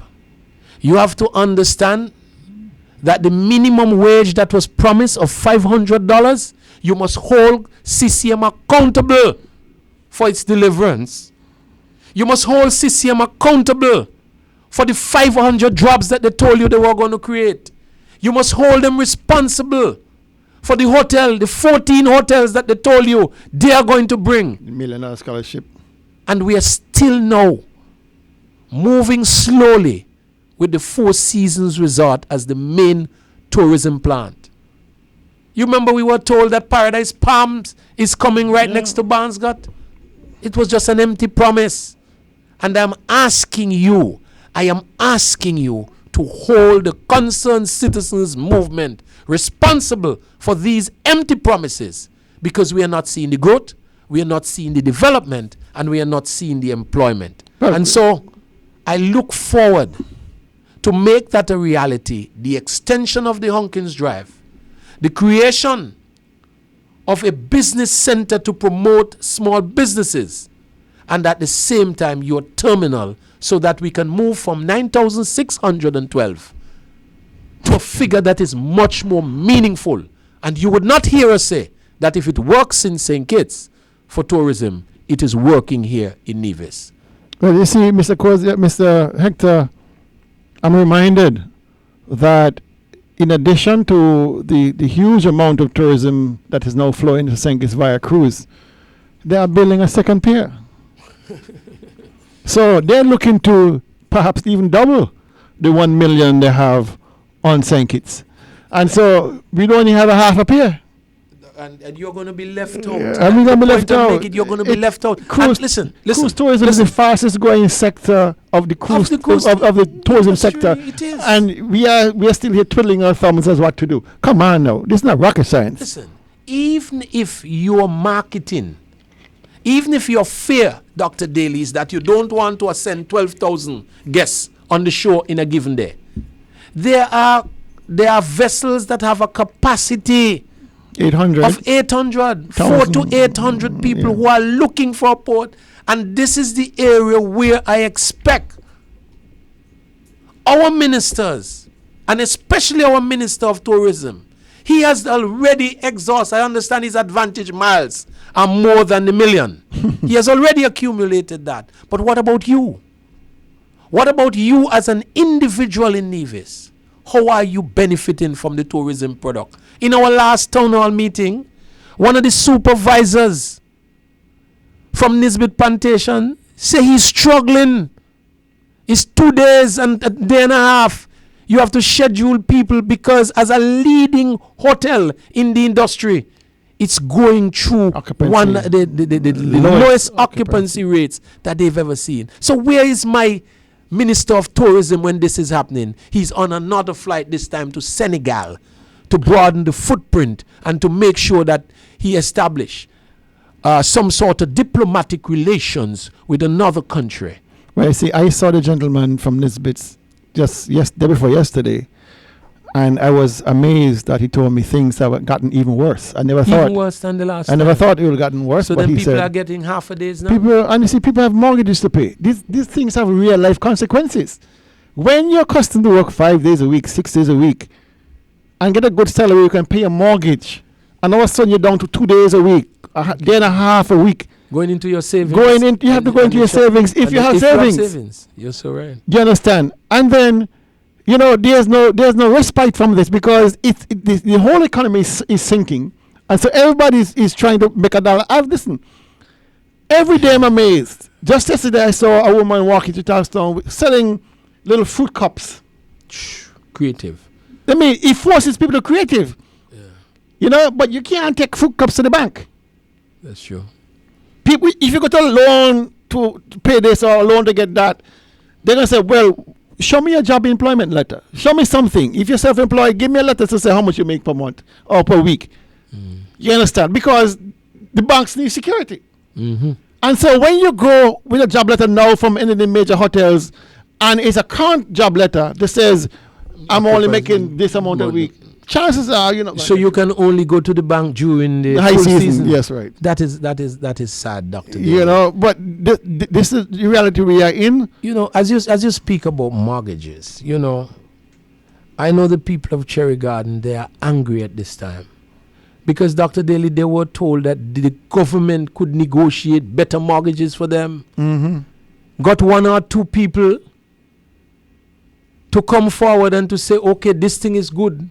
Paid political mileage.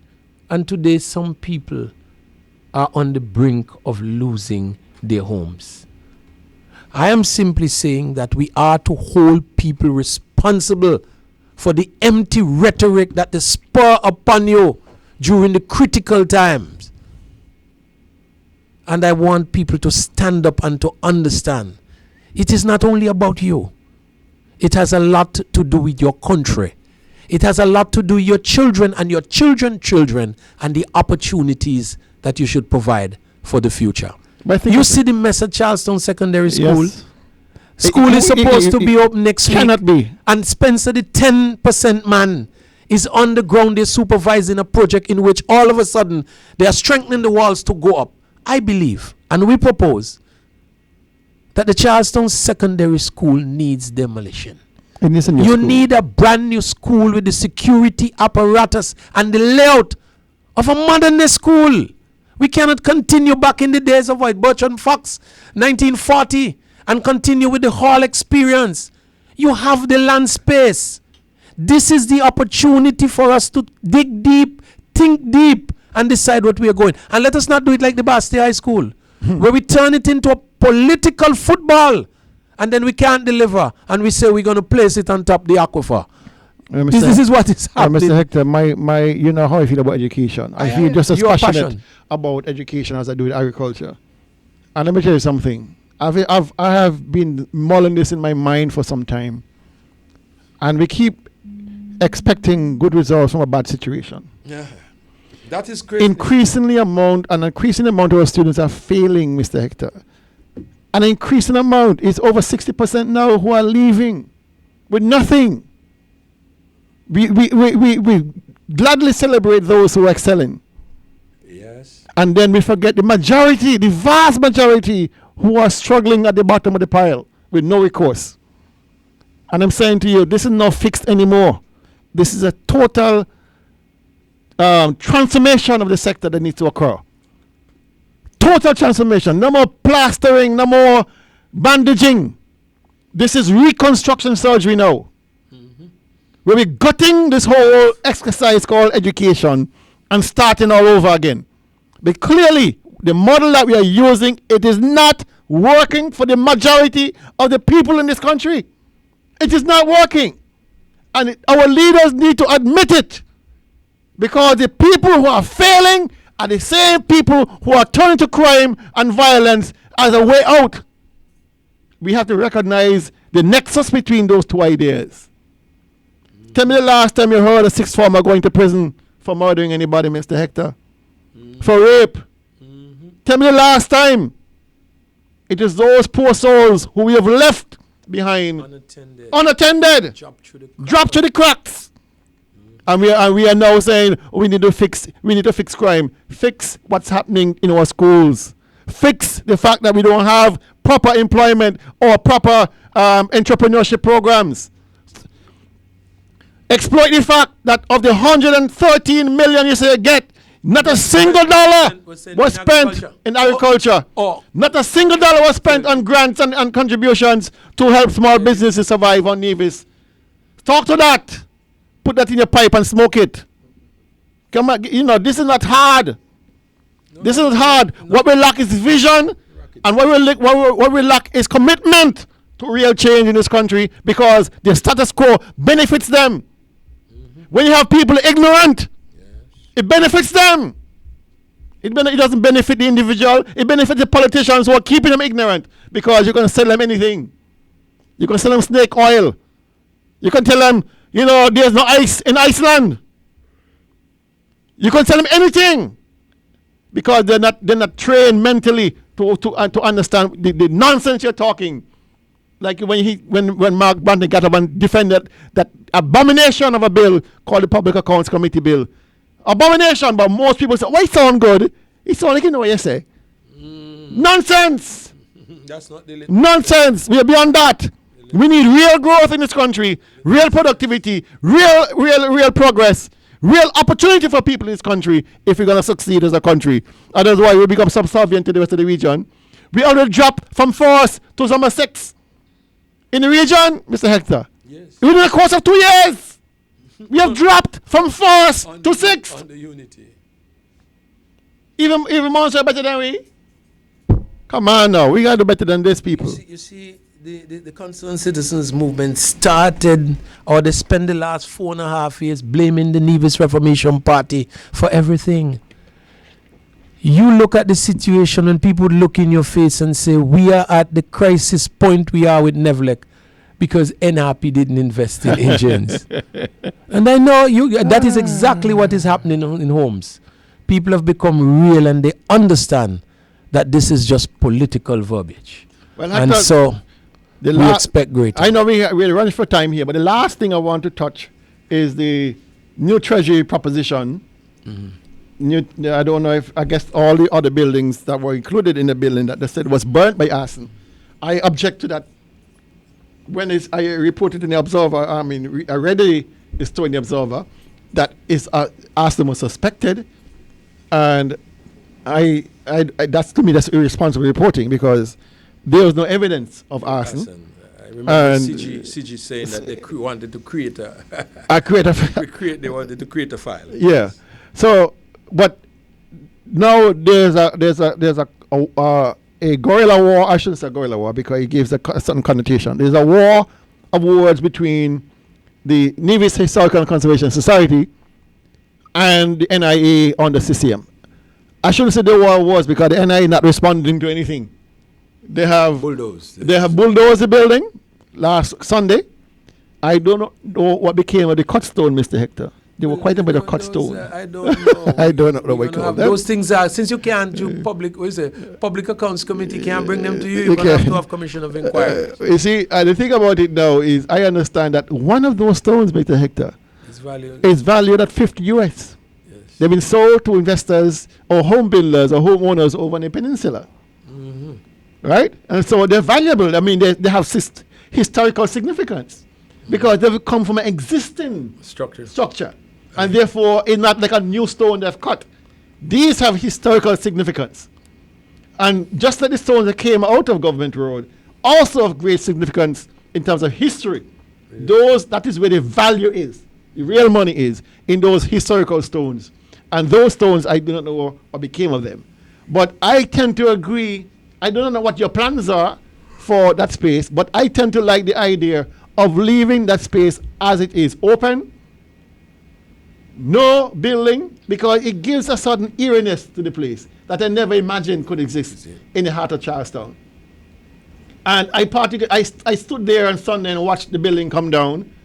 And to tell the truth, when the building actually came down and the light penetrated and the breeze penetrated, I could just imagine in my mind's eye a little park there with benches and shrubbery and trees.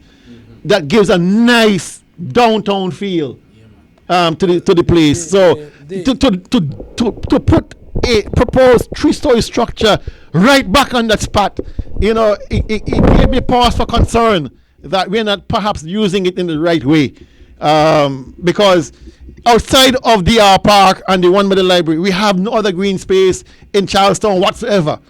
And I believe being next to the public market gives it even more credibility as a nice public space where people can sit and enjoy a nice evening out, unencumbered by the traffic on the main road and the existing structures up there. So that is my view. I perhaps you have a different view, but that is my view. Daly, what I'm saying to you, I did not meet with the Historical and Conservation Society.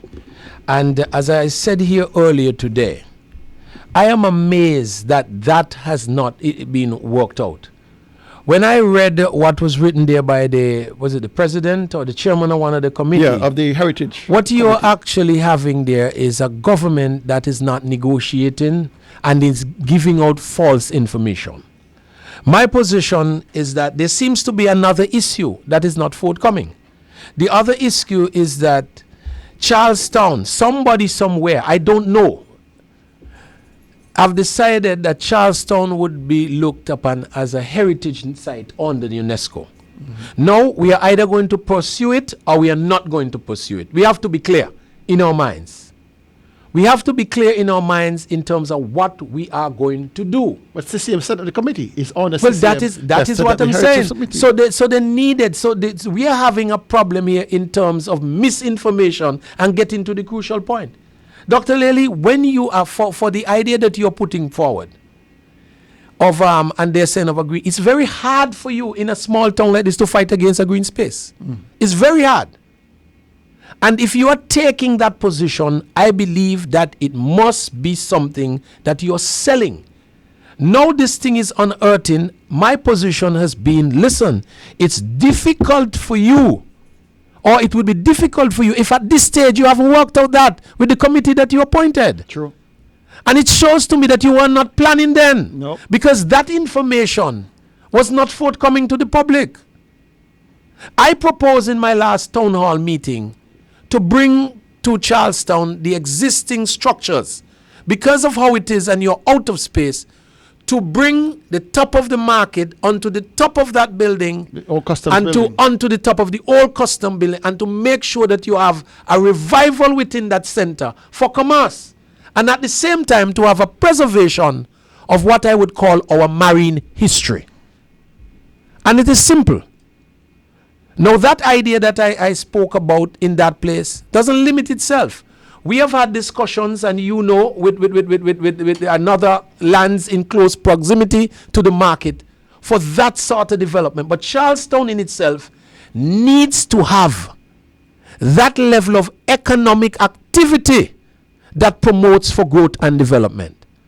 But I'm saying, if you set up the committee and you are meeting with the Historical and Conservation Society, who is looking at architecture. I thought the idea was about a discussion on architecture. As I dig deeper, I understand now.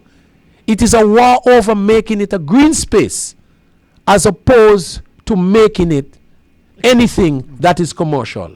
In fact, I understand that no changes were made to the building. No changes were made to the building to accommodate whatever. To the chairperson. I am thinking that there needs to be quick resolution of these issues. You may have a commitment, but it cannot be in Charlestown. It cannot be in isolation. But why are they making that 3-story building? Again, is the concerned citizen. Because then you have parking issues to deal with again. Listen, they paid somebody to give them a drawing. Remember, it's coming soon. It's not that it's coming. A drawing was put up, a conceptual drawing. They do a lot of that. I gone on Government Road this morning, and the Bibby Bush coming soon. It seemed like it's Bibby Bush. Oh, up there by the old hospital. Right by the hospital, where that historical building again was just taken out. So I'm saying there are historical issues that needs to be resolved, and the government have to stop moving so heavy-handed and sit down and resolve these issues. They have this tendency now. It seems to be a pattern, Mr. Hector. They dismiss their own committees.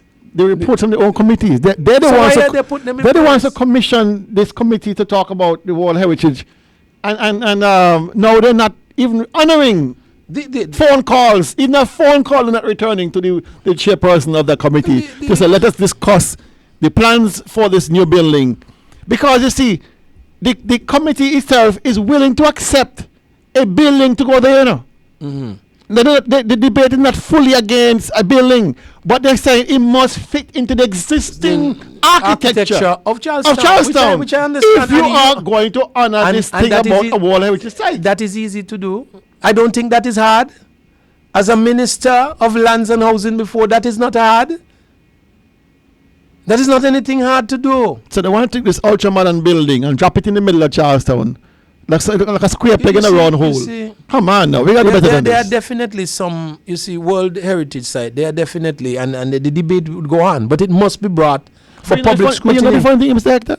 The other builders, and my parents fell into that same category. When we were remodeling my parents' house in Charlestown to make it into a commercial place, we had to apply to planning, and we had to adhere to certain standards.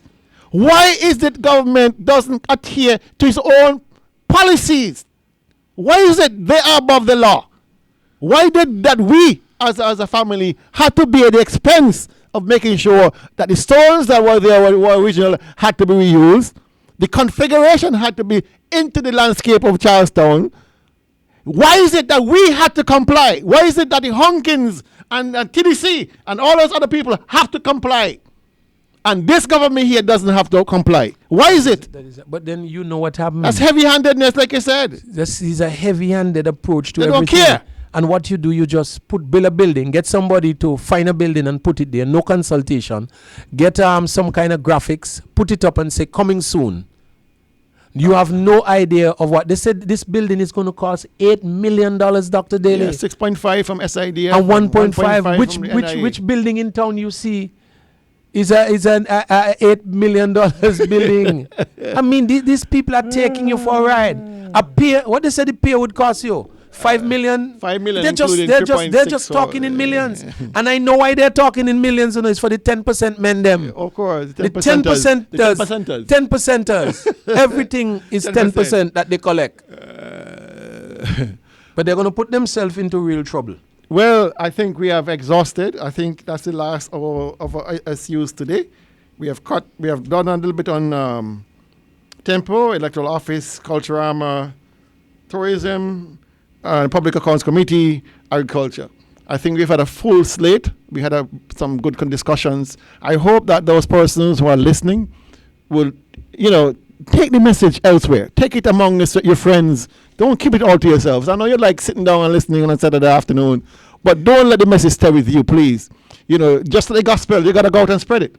You need to, we're laughing at. Because just at the gospel, you got me as a heathen.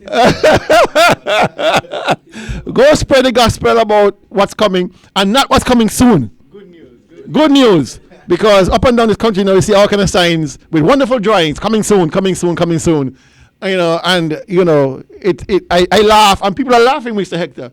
Every time I see a sign that goes up coming soon, people are laughing because they're like, coming soon where? This government had 4.5 years, 5 years to do something, and now everything is coming soon. Tearing down this, tearing down that. The St. James police station is still down. Coming soon. Right? The truck here, the park down by Sunshine, coming soon. All those hotels, coming soon. Government Road, coming soon. Treasury, coming soon. The Fishes Complex, coming to a place near Bath. Coming soon. Close to Von Radio. So, it's a pattern, clear pattern of disillusionment, of failing to deliver to people, and all you have to say is coming soon. Masquerading behind coming soon, not going to get you any votes. People are angry, people are upset, you have made promises you can't deliver, and the incompetence of this government need to be rectified. NRP is coming soon. Give us the vote. Have a blessed afternoon and have a safe weekend. We'll see you next week at same time, same station. God bless. Your views, your opinion, your voice. Tune in to Choice Community Radio 105.3 FM on Saturdays at 1 p.m. for the talk show that tackles the major issues on target. Join former members of the Nevis Island Administration and St. Kitts Nevis Federal Government as they discuss and debate today's issues with the listening audience. Also expect special guests, panelists, and friends. Participate by calling phone lines 869-469-5300 or overseas phone line 203-983-8903. Listen live on www.sknclt.com. Be sure to tune in to Choice Community Radio 105.3 FM each and every Saturday at 1 p.m. It's On Target with the Honorable Dwight Cozier, the Honorable E. Roberto Hector, and the Honorable Patrice Nisbet.